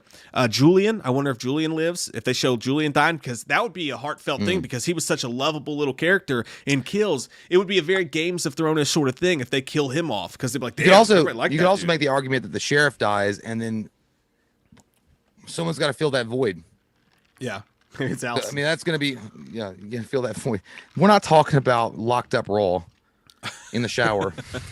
But no, I mean, it would be cool if the sheriff dies, and I could see this because the sheriff was kind of like making fun of the whole thing in 2018. So he almost seems like a character that's got to go in Halloween Kills because he already made fun of it in Halloween 2018. So if he dies and then you have another person step up to take that role onto that mantle, maybe someone gets deputized. I could see that happening. Even though I do like that dude. I do like that motherfucker. Reminds me of the Duke from Friday the 13th. Jason Goes to Hell. Even though I hate that fucking movie, I love the Duke. Yeah, the sheriff definitely has a more pertinent role here. He was in the trailer for Halloween Kills more than he was in the entire 2018 movie. Yeah. Okay, let me ask you this now. Another big question I have. Why do you think, because you have the scene where Lonnie's sitting in the car and he's looking at the map and he's like, if you follow Michael's victims, he's heading home. Why is Michael trying to go... I thought it'd be like heading to the cemetery. Head to the mall. He needs some new balances. But no, my big question is, why do you all think Michael's trying to go home? Like, why is he trying to get to his old house? Because he left his favorite can of Pringles under the floorboard, and he's got to eat it before it gets bad. He knows there's half a dog in the freezer. I got that pizza flavored Pringles under the floorboard. I'm gonna really eat that kill shit. them worthless animals, boy. But no, really, like, I guess the only thing I could think is that he hasn't been there technically since this is a sequel to the original Halloween. He hasn't been there since he was 21 years old, right? I think it goes back to the idea of you know, and again, I know that. Well, no, Loomis. I think Loomis did mention that. No, I don't know if he did in the first one, in the original Halloween. But all of his memories are here. His rage is here. Halloween 6. He was talking to the mother, and he was like, "His memories are here. His rage. You're stupid. You're like the laundry and shit. Michael killed you." I feel like that is the point of the supernatural. Like that, maybe them winking at the supernatural, like the power, the essence of his power is at that house. That mask. Even in Halloween 2018, they're like, "Oh, it's calling to you, Michael. Say something. I'm giving up on you." Like that was like and you know, there was a connection there, some kind of supernatural connection to not only the mask but that house where he committed his first murder. And I think, you know, and again, Dr. Loomis, portrayed beautifully by Donald Pleasance in Halloween 6, The Curse of Michael Myers, one of the underrated classics, mentions that that's where his source of rage, that's his source of power, is his house. His first victims were there. So yeah, I think that's why he's like again, a supernatural creature of the night. And I'm not doing a Rob Zombie. Who is this creature of the night? Oh, that was Godsmack Vampires. Godsmack Vampires. But yeah, it's drawing him to it, and that's just, maybe that's where he wants the showdown to happen with Laurie. He's like, "Come to my house, come to my home court. I'm gonna fuck you up in Game 7."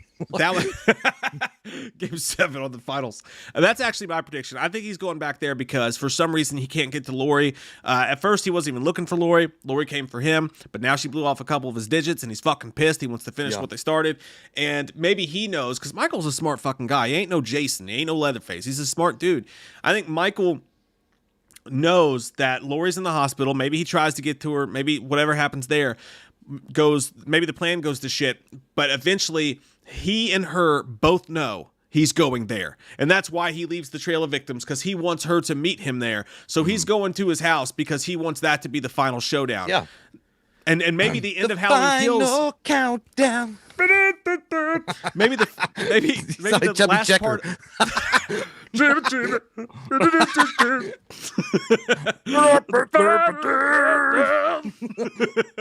But maybe that's how Halloween Kills ends.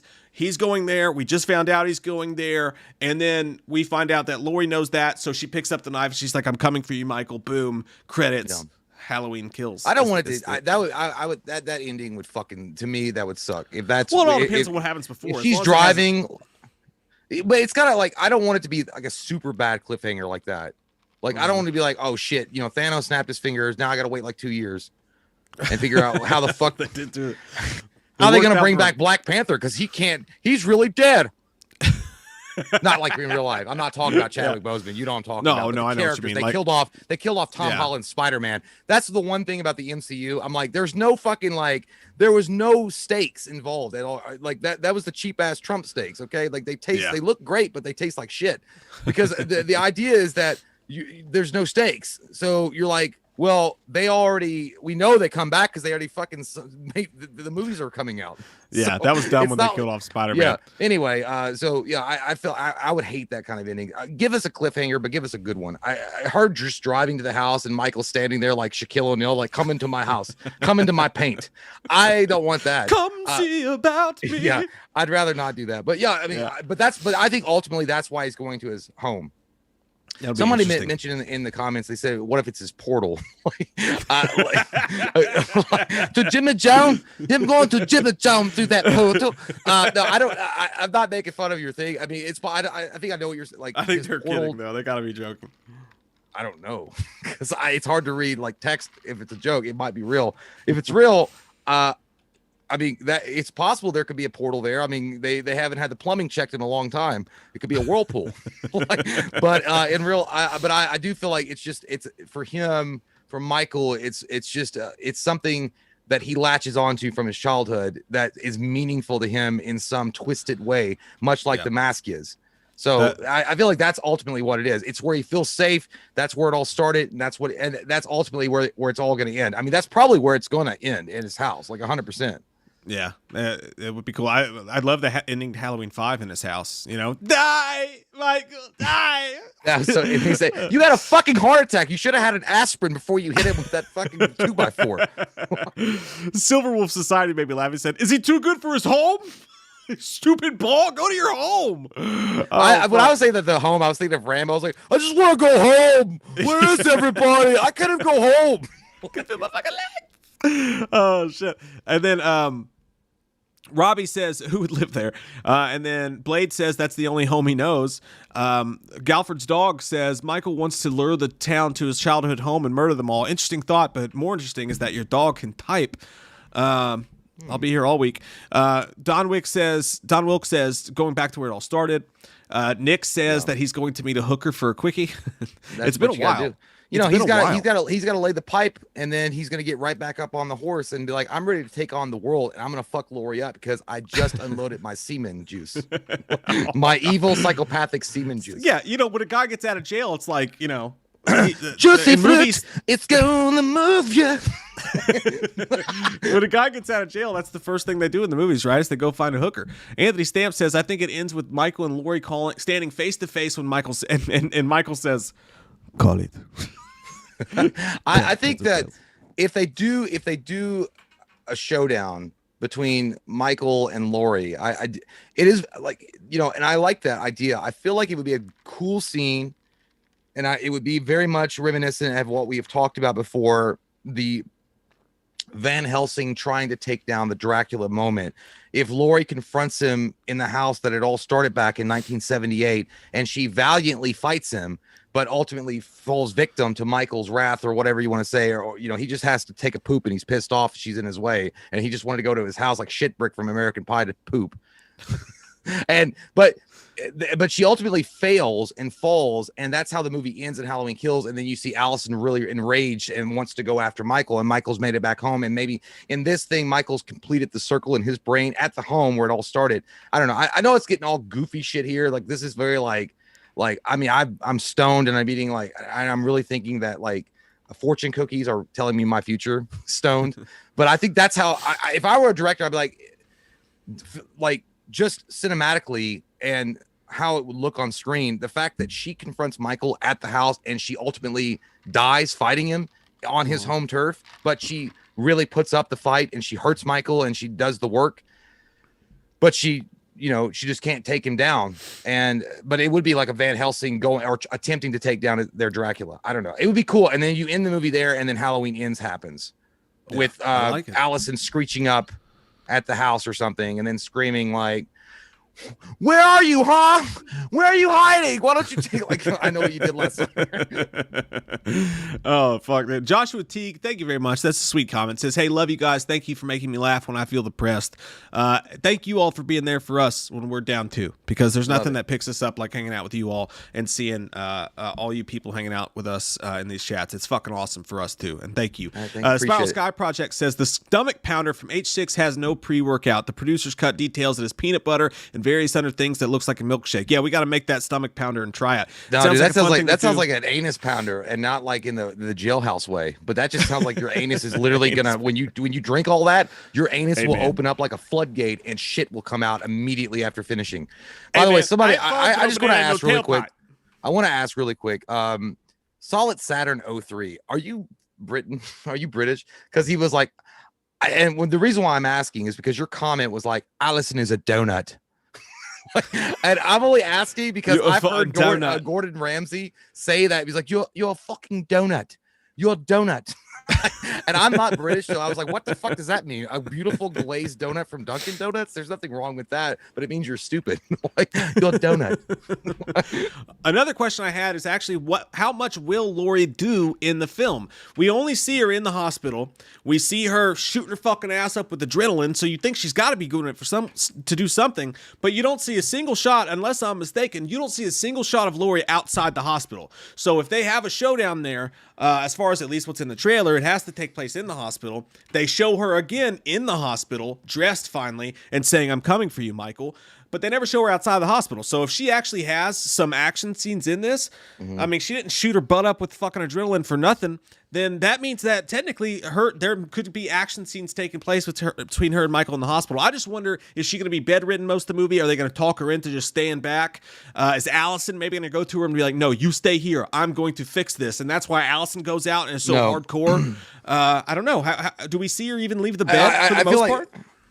No, I feel like Jamie Lee, well, they're not gonna. I don't think they're gonna waste Jamie Lee Curtis's performance in a bed, like a psychiatric bed or a hospital bed, like fucking Resurrection did at the very 25 minutes of the movie. They're not gonna do that. I think what they're gonna do, and they're gonna portray much like they showed her in Halloween 2018. She's a mama bear, and her family is being attacked and targeted by this maniac, this psychopath, and she's going to do anything and everything in her power to protect them. And I think that in her own mind, she understands that her clock is ticking down. Like, she wants this final showdown with Michael, and she's willing and able in a lot of ways to give her own life up to protect her family from him ever hurting them again, or possibly hurting them again. So I think that she's gonna be in a lot more action scenes, but I feel like what they're gonna do is they're gonna have a lot of cuts of Michael fucking shit up. Like, you're gonna see a lot of Michael doing the action, and then but when the moments I think that you're gonna get like 2 to 3 really good action sequences, the third act being Jamie Lee Curtis's final performance, her exit stage left, taking on Michael and then dying ultimately. And that's just because Michael picks his butt and makes her smell it, and then she dies from this. Goddamn butt pickers, man. Somebody said, Linda Christensen said, yeah, and I agree with you that Laurie probably dies protecting Allison, and thus Allison is the new obsession for Michael. We still haven't solidified that Michael's obsessed with Laurie in this version of. I mean, he was pretty fucking pissed. That's possible. She blew his fucking thing. Well, in Halloween 2018, he was stalking the shit out of her. So I mean, he's obsessed. I mean, he wants her dead for whatever reason. But that still, though, you can get around that because when he goes to her house, it's kind of the only house out there. He's in the middle of fucking nowhere. Oh, but he stalked the neighborhood. He stalked the neighborhood. Yeah, but then he stalked the neighborhood and then fucking went out into this secluded ass area to find her. So I mean, no. Sartain drove him to her house. But I'm saying, but Michael was almost like, because we watched that scene and it was almost like Michael wanted to be caught. Because Michael's very smart. He's not going to just be walking in the middle of the fucking road and be like, hey, I'm over here. Look at my white mask. You guys can see me. I got reflectors on my titties.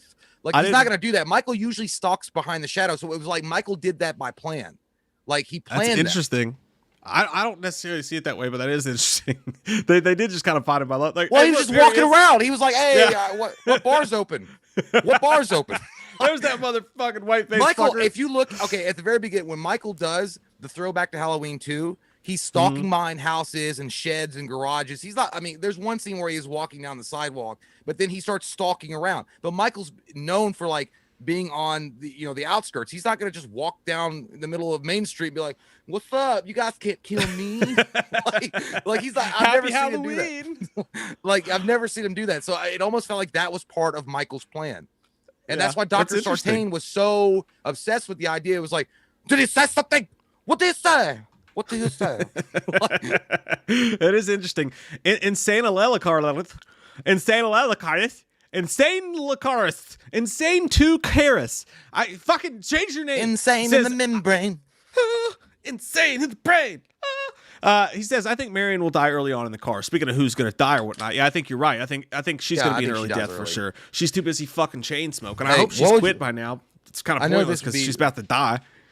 This would be untraditional, and I know it. And it would be probably stupid, but I mean, I'm just saying, like, to see it one time would be cool as shit. Like, okay, back in the old day where, like, back in the long ago days where MTV actually played music, back a long time ago, before it was bullshit. But when MTV used to play music and bands actually made music for like a music video, imagine 10 o'clock at night, you're flipping on the old school MTV, and then Firestarter just comes out, and it's the scene where he takes on the fireman.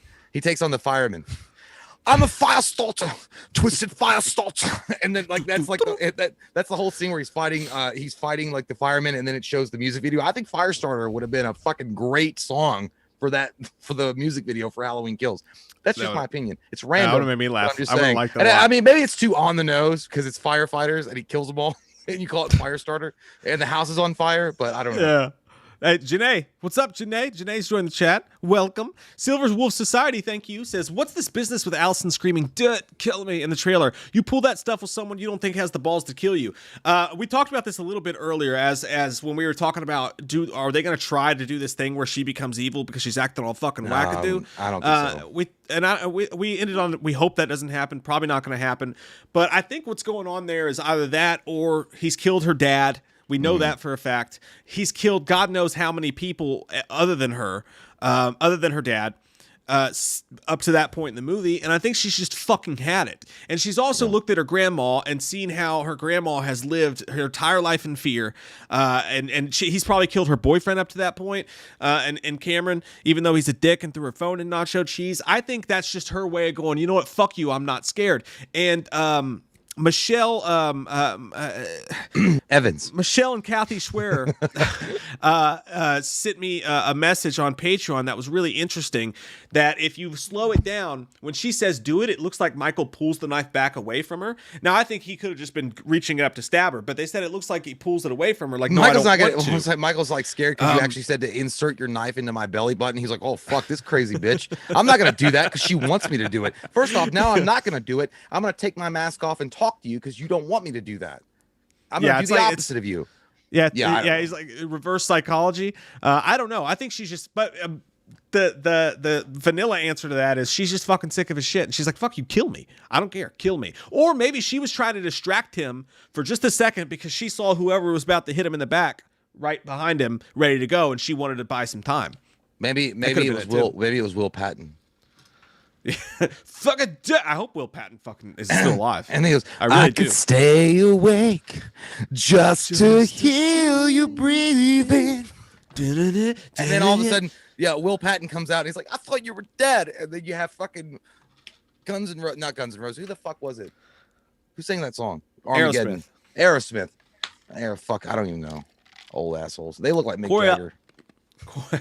Corey Alexander says, do you think the male podcaster will come back and Halloween ends? And can I get a goddamn you, Michael? Absolutely not. He is officially dead. He was dead in the novel. We talked to John Passarelli about that. In the novel, he's dead. They actually say that he died in that. He's the podcaster is definitely dead unless they really went back and retreaded some shit. He gone. And also, he would like a goddamn you, Michael from Jay. Oh, yeah. Goddamn you, Michael! I hope you guys weren't wearing like expensive earbuds because I just blew those out of your mind. Just blew my load.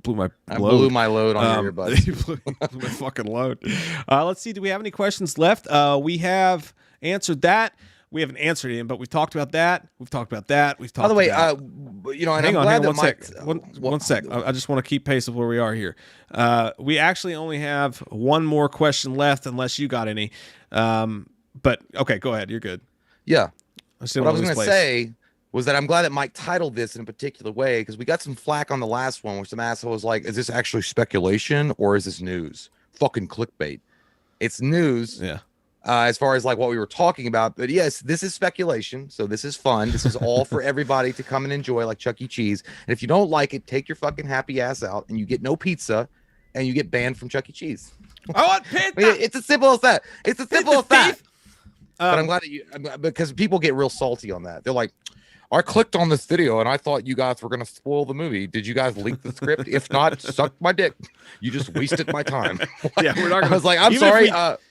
If we find out stuff, we will never say it, which we don't know anything, by the way. Anybody who's like our, what you would call sources, people who have seen the movie or people who work on the movie that talk to us, we very clearly, when we talk to them, say, because most people are respectful, like, do you want to know? And we're always like, no, we do not want to know because we want to have fun with it and see if we're right at the end. You know what I mean? We actually don't know any spoilers. And I mean, even for me, like the spoilers, like if I got a spoiler, it is what it is. I can get over it, but I know there are some people that it legit ruins the movie for them and they don't want to watch the movie. Like it really, it like, I remember, is really shit. Like again, if I hear a spoiler for a movie, or if I know the spoiler, I'll still go watch the movie and enjoy it. I think that guy's an asshole or that girl's an asshole for spoiling it, but I'll still go and enjoy the movie either way. But there are some people that like, it ruins it so badly for them. I was like, I respect that, and I don't want people to feel like that they can't even come in and have a discussion because there's some like twatless, dickless asshole out there in the wild ready to. I don't know why I said twatless. I don't know what that means. I guess they're just a dickless person. I don't even know. But either way, I know that would really affect their movie going experience. But like I remember one time specifically, Mike and I and our departed friend Blake were at Shinaway, and we had just gone and seen Star Wars. Blake didn't want to know about what happened in Star Wars. I'm talking about The Force Awakens. We'd already seen it. Yeah. Huh? Yeah. It was the night it came out too. Yeah, it was the night that it came out. We were all hanging out, having a good time. This fucking dickhead, this drunk asshole that literally looked like he sucked his boobie 5 minutes ago, his first boobie ever, like this virgin shithead, walked over and was like, Han Solo dies! Han Solo dies! I was like, I wish you died. I like to think that someone in the audience, a packed crowd, like it was a Friday evening at a karaoke bar, and he knew that was the maximum that he could get attention. And this is all these trolls do, is they try to get attention in real life and on the internet. So just don't do it. Don't be a dick.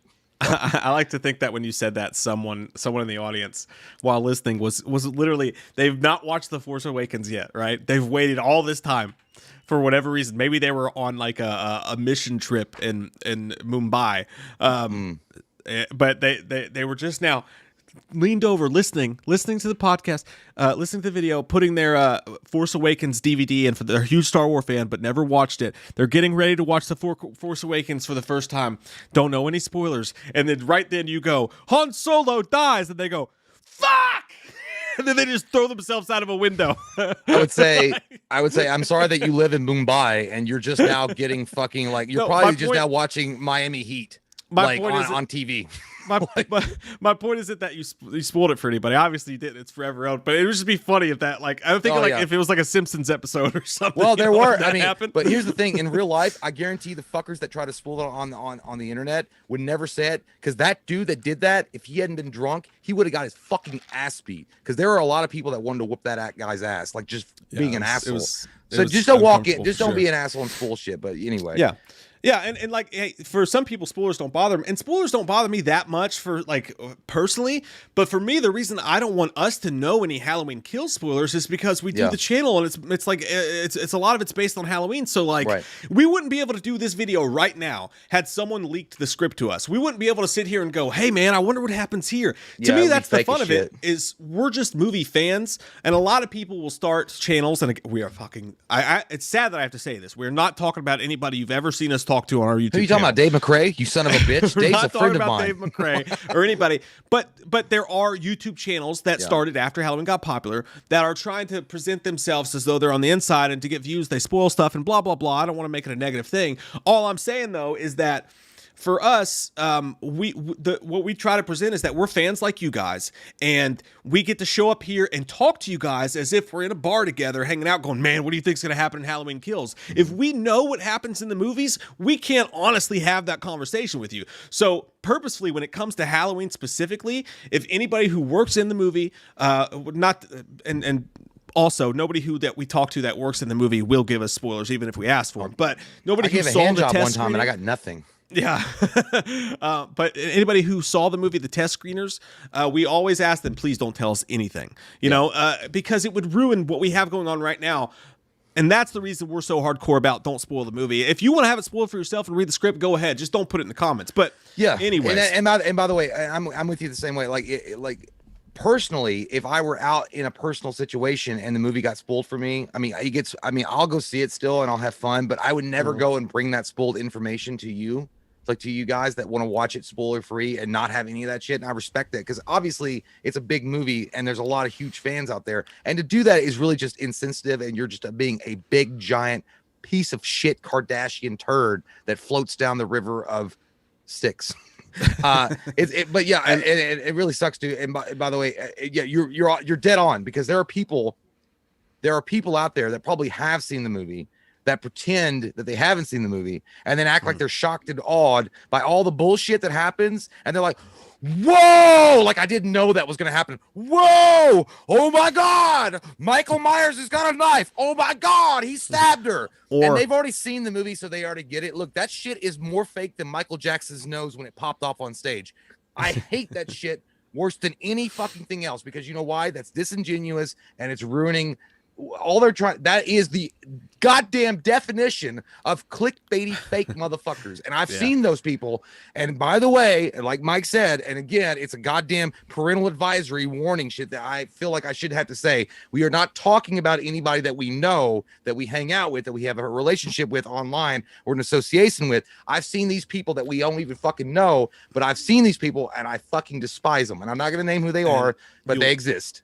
You'll also get people who read the Halloween Kills script and then come on here and pretend to do what we're doing right now and be like, my prediction is this, this, and this. And then you'll see when the movie comes out, that's exactly what happens. And then they'll go, see, I am a Halloween genius. And it's like, no, you read the fucking script, bro. If I read the script and knew what happens, we wouldn't be doing this video right now because I'd be like, I can't even talk to you all about Halloween Kills because I know what happens. If I say to you, hey, man, I think Laurie makes it to Halloween Ends, and you say, I think Laurie dies in Halloween Kills, that would be so fucked up if you actually knew and then you were pretending to you're guessing. It's like, pathetic. It's a pathetic like it's no different than like my name is Madam Cleo and I'm gonna talk to you tomorrow night if you're gonna get laid or a new job. Call in at 1-800-472-Halloween because it's always Spookville here. I'm just gonna rub my fuck off, Madam Cleo, you lying bitch. $3.99 a minute. Jesus Christ. You could have told me, can I get 10 minutes for free first? And the entire 10 minutes on the phone back in the olden days was like getting your information and your credit card number. They would put you on hold and be like, all right, I gotta get your credit card number, or give me 1 second. They're just using up that 10 minutes that you're supposed to get for free. By the way, I know this because I tried to dial it, and I also tried to dial 1-900 number before because I was young. I was seeing those 1-900 money, those numbers after the Max on MTV. I was getting horny. I'm gonna try, and then they were like, thank you for calling 1-900-SEX. I know that you're naughty, and I know that I'm naughty. Get ready, So anyway, I've only called 1-900. Just don't be fake. Yeah, I've only called 1-900 number in my entire life, and it was with you when we were kids. And I remember I argued with a sex phone worker because she was like, we finally got through. Like, we finally fucking got through to somebody. We didn't have a credit card or anything. I don't know how we did it, but we got through to one on your parents' phone bill. Yeah, and we're sitting there like all excited around the phone, and she's like, "Oh yeah, my name's Cindy. What's up?" And we're like, "Oh my god!" And then we're like, so. We can make her do anything. Anything. So are we gonna talk sexy stuff? Like, what's gonna go on? She's like, I need you to make me hot first. And we're like, wait, what do you mean? $3.99 I turned into an old dad. I was like 12. I turned into an old dad. I was like, what do you mean I have to make you hot? I'm $3.99 a goddamn minute and I have to turn you on? This is bullshit. Tell me what you want to do to me. She's like, you first, big boy. And I'm like, no, I will not. On principle alone. I would have reverted to my age. Because we were like 12 or 13 years old. I'd be like, make me hot, big boy. I'd be like, okay, so what I'm going to do is I'm going to walk up and I'm going to kiss you on your cheek. And then I'm going to grab your butt. Because I'm going to grab your butt and it's going to feel really good. I'm going to squeeze it a lot. And then I'm going to use my left hand and I'm going to squeeze your nipple through your shirt. Yeah? What else are you going to do? Then I'm just going to put my face in your boobies and go all over them. Like, you're not at some point the sex worker's got to be like, I don't know about this. He's like, you sound really young, honey. I want to play Chad shows with you naked. He's like, you sound really young, honey. Are you sure you're 18? Yeah, I really am. And then after everything is over, you're gonna fart in my mouth. And I don't know why I said that, but my dad said it was crazy. And then we're going to play Monopoly together, and you're going to be naked. And I'm going to look at your boobies while we're playing Monopoly. And I'm going to say, do not pass go. Do not collect dick. I don't know. But yeah, because you get nervous, because you get stupid. Like, I don't know how this sex talk happened, but it was fun. By the way, that's a preview of the Patreon's channel. Patreon stream's all sex talk. We talked about licking butts for 2 hours. Yeah, we did. On Eating that ass. But no, we actually wrote like 7 songs about it and sang them too. That's a true story. Cody Buchanan says, when I was in line for Endgame, went to a second showing and this guy came out and yelled, Tony Stark dies! And this movie theater was jam-packed, lined out to the door, and everybody was fucking pissed. I'd have Jack Ribbied that motherfucker from Kennedy days. I mean, I'm not saying me because I'd have lied to myself and I'd be like, that guy's lying, right? And he's totally lying. That means he lives. There's no way that anybody went and saw Endgame. They're like, Tony Stark lives. Like there's no doubt that Tony Stark lives, and him and Captain America are like they're like best friends, and they go play racquetball together on the weekends. Everybody knew that you knew either Tony Stark was gonna die or Captain America, Steve Rogers. So by the way, Steve Rogers got fucked so hard that he became old. Like, he had such good sex that he fucking died of good sex, and that's a good way to go out. So they both kind of went out, but yeah, I probably would have been like, yeah, tell us something that we don't know. Like, you have a small dick. Oh yeah, you do. Sorry, my dog is like coughing himself to death. Oh. You okay, Dexter? Poor guy. Sounds like an old man smoking. Sounds like an old man smoking on his pipe, like talking about the diary that he wrote just last night. He's like, "Oh, I was telling my secretary, I've watched the 21st Century." But yeah, by the way, more Cloette was right. It's like I thought Steve Rogers would have made the ultimate, and I thought that would have been beautiful if Steve Rogers had made the ultimate sacrifice at the actual in-game moment. I know that we're not even on Halloween right now, but I'm just saying, I think that would have been more impactful. And I know that Tony Stark was going to die. I really felt like he started it in 2008. He was going to die for sure because it was a big monumental moment. But still if Steve Rogers had rushed, well, he got Thor's hammer. It was a big, awesome fucking scene. If he had gone up and like his shield's half broken and taking everything he could and trying to throw down, and right before Falcon says on your left, he tries to go up for an uppercut and Thanos snaps his neck. It's dark as shit, but I like my shit like that. I want my shit dark. But I mean, I'm saying like, real, I like that. I like that. But I think that would have been like, holy fuck, dude, that's crazy. Or even like had him like, it's whatever. But I thought he was going to die. I really did. But again, he had a good life. He got fucked so hard, he died of old age. So there's nothing wrong with that. That's how, no problem going out that way. No way, like no Elvis, problem. Man, I'm fine with dying while I take a shit. Like that's the most peaceful way to go. Okay, our last question, the last question we have before we end the stream is this. How supernatural is motherfucking Michael Myers gonna get in Halloween Kills? We all know the line from the trailer.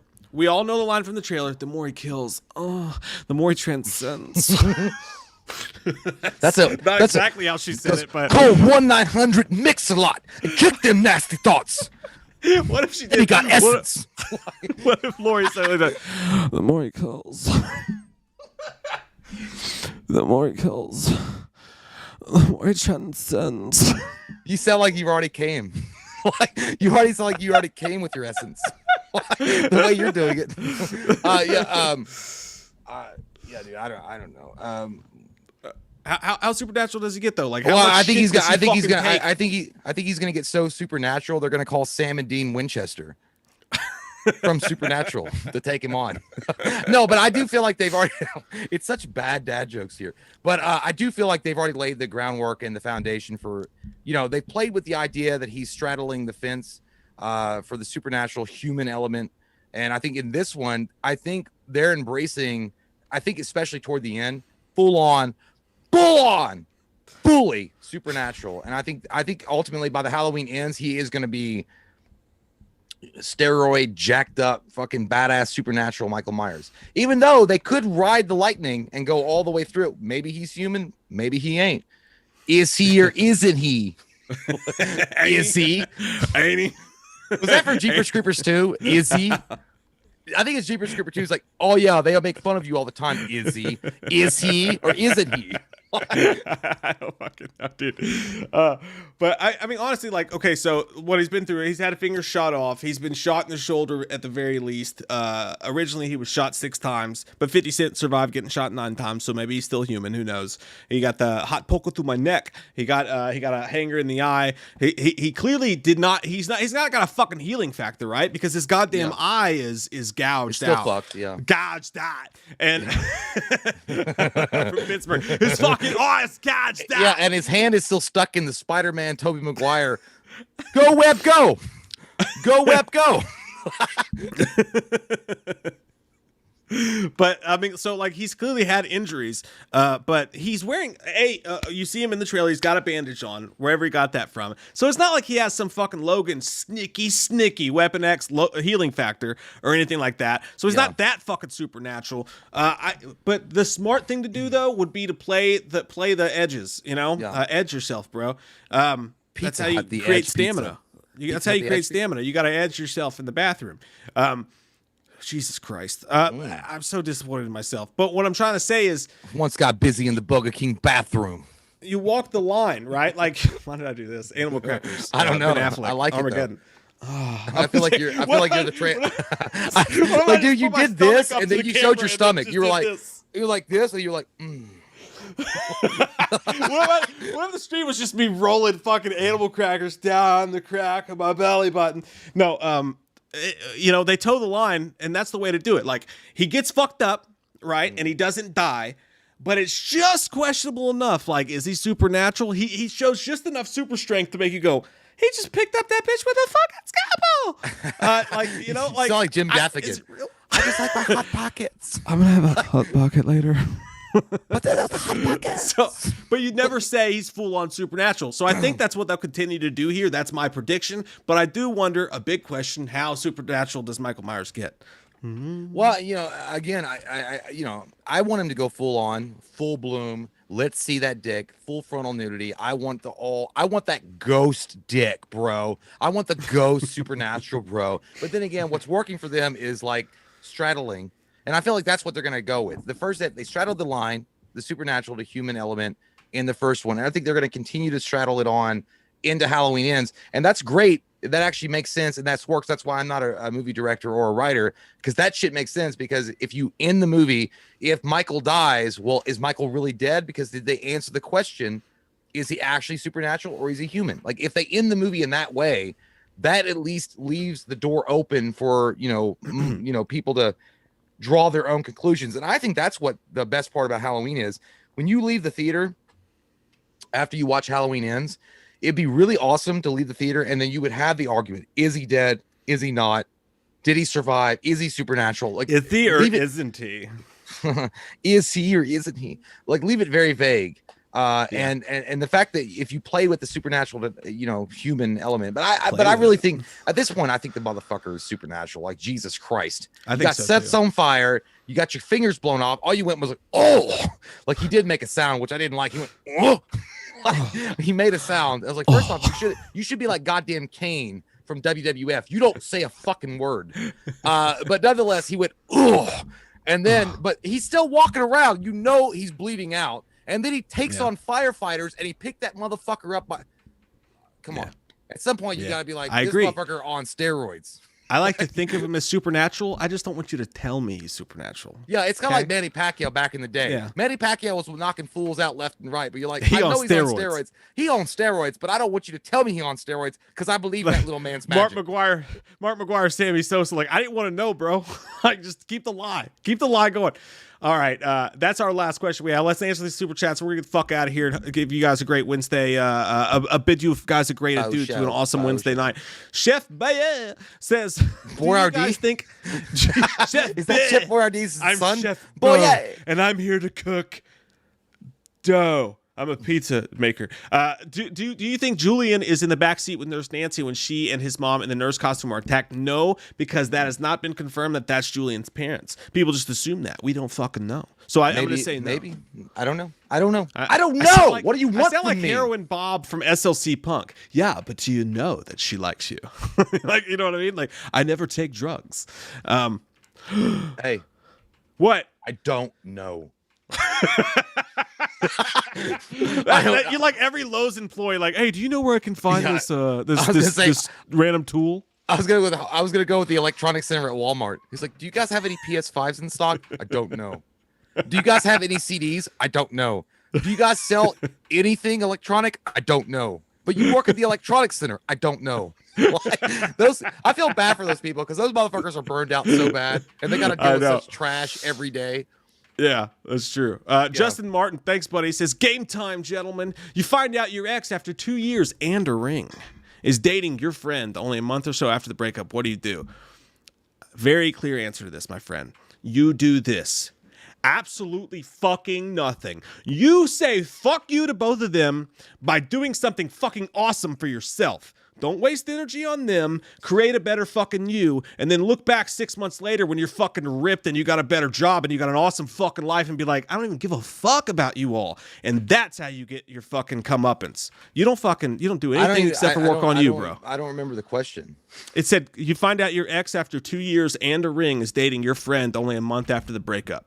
And obviously he's not your friend anymore. And now well, that's cut not a friend at all. Delete their numbers, That's not don't a friend call at all. them. Don't talk about them. Fucking, you go out there and you fucking become a super beast. Well, obviously, what I would do is inform both of them that I had herpes.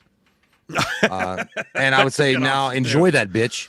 I enjoy that. And then I would proceed to, I don't know, pray every day to the shrine of Jesus and whatever holy entity I could that they died horrific.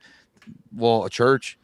They died horrifically in some kind of car accident. You can hope for that, sure. Or at least that he got his dick cut off in some kind of strange factory situation, and then she's got to basically eat vagina if she wants to go down on him. Actually, that's a wonderful thing. You don't want to wish that on someone you hate. Yeah, I do. If I hate you, I want you to die. Can I be your enemy? No, I don't want anybody to die. It's a joke. But either way, it's a joke, guys. Come on. I don't think I need to explain that. But yeah, just I was talking about the vagina thing. That's what I was talking about. What? You said because he lost his dick in a factory accident. He basically she's gonna eat vagina if she goes down on him. That's not a punishment. Oh well, for him it would be if he didn't choose it. Now I see what you're saying. Okay, yeah. So I was confused. But yeah, either way, I don't know. Fuck you. You know what? Just go get a goddamn Lamborghini and marry some big bimbo, big titty bitch in fucking California and do the rub a dub every night with her. That works too. That's what you got to do, and put it on Instagram. Yeah, and that's it. Say fuck you by doing awesome things for yourself, because nothing else is going to lead you anywhere to any happier pastures. I'm sorry that happened, bro. It sucks, and we've all fucking been there. Well, not all, you know what I mean. We've all been heartbroken. Just improve yourself, buddy. Man. It says, my theory is Michael is the last Highlander. He won the quickening. He took on fucking Sean Connery. Goes, Michael, I could not be the only one left. And he's like, nothing. Silence. He's like, so you wish to take me on combat? Well, the pen is mightier than the sword. And then he got slaughtered. By the way, Highlander the Quickening is very underrated. Highlander is great. Highlander the Quickening, just because of Sean Connery, it's a strong 6.5. If you guys have never seen the Highlander series, just watch Highlander 1 and Highlander 2 and fuck the rest. I hated Highlander 3. I don't even remember shit about those fucking movies. Oh, dude, they're great. I just watched Conan for the first time in like 27 years the other day. Oh, dude, yeah. Well, yeah, I know you've seen it before, but dude, Highlander, talk about something that's never talked about. Highlander, not only did it have Christopher Lambert as the lead, awesome movie, very well written, badass scenario, great overall, very actually not just action, but dramatic. It also had motherfucking Queen doing the soundtrack. Queen. That's pretty awesome. I like that. Fat bottom girls, they makes the rockin' world go round. That song was never in the movie. But it's a great song. It's fucking Queen, dude. Hey, Jay. Yeah. We're fucking done here, buddy. We're done here. It's time to go. Closing time. We got to get out there. Nick Frank says, damn, fellas, you guys still streaming? I had to leave for a bit. That's the guy that like stumbles back into the bar 2 hours later after he chased a piece of tail. Came back like, fuck, party still going, man. Woo! It reminds me of the dad from, the dad from The King of the Hill is like, them the boys that are whacking in my tool shed. They're still going at it after all these hours. You're the guy who's been walking in my tool shed. That's terrible. I don't know. Was that like German? Like what the fuck? The boy's been walking in my tool shed. That's better. But it sounds like it sounds like you're really. It sounds like you're cold, and it sounds like you really got to pee. I've been walking. Or coming at the same time. Maybe all three. You're cold, need to pee, and coming. I just remember that Mike Judge, like the lines around their face. Yeah, because he was always shaking, like he was always nervous. Yeah. We'll see you guys later. Thanks for joining us tonight, guys. This was awesome. Had an awesome crowd tonight. The chat's been awesome. Thank you all for dealing with that. By the way, we maintained over 400 people. Yeah, we were at 450 plus. I think we were at 491 at the most. And then people realized how shitty that we do of a job, so they left. Right. But it was awesome, man. We almost hit 500 viewers tonight, and that is sexy. Hit him with it down. Hit him with it up. Hit him with it down. I don't know why that song just popped into my head. I make my living off the evening news. Just give me Michael something I can use. All right. Bye, guys. Have a great fucking night. We'll see you guys. Friday night for a good old time. Sucking, fucking, and touching.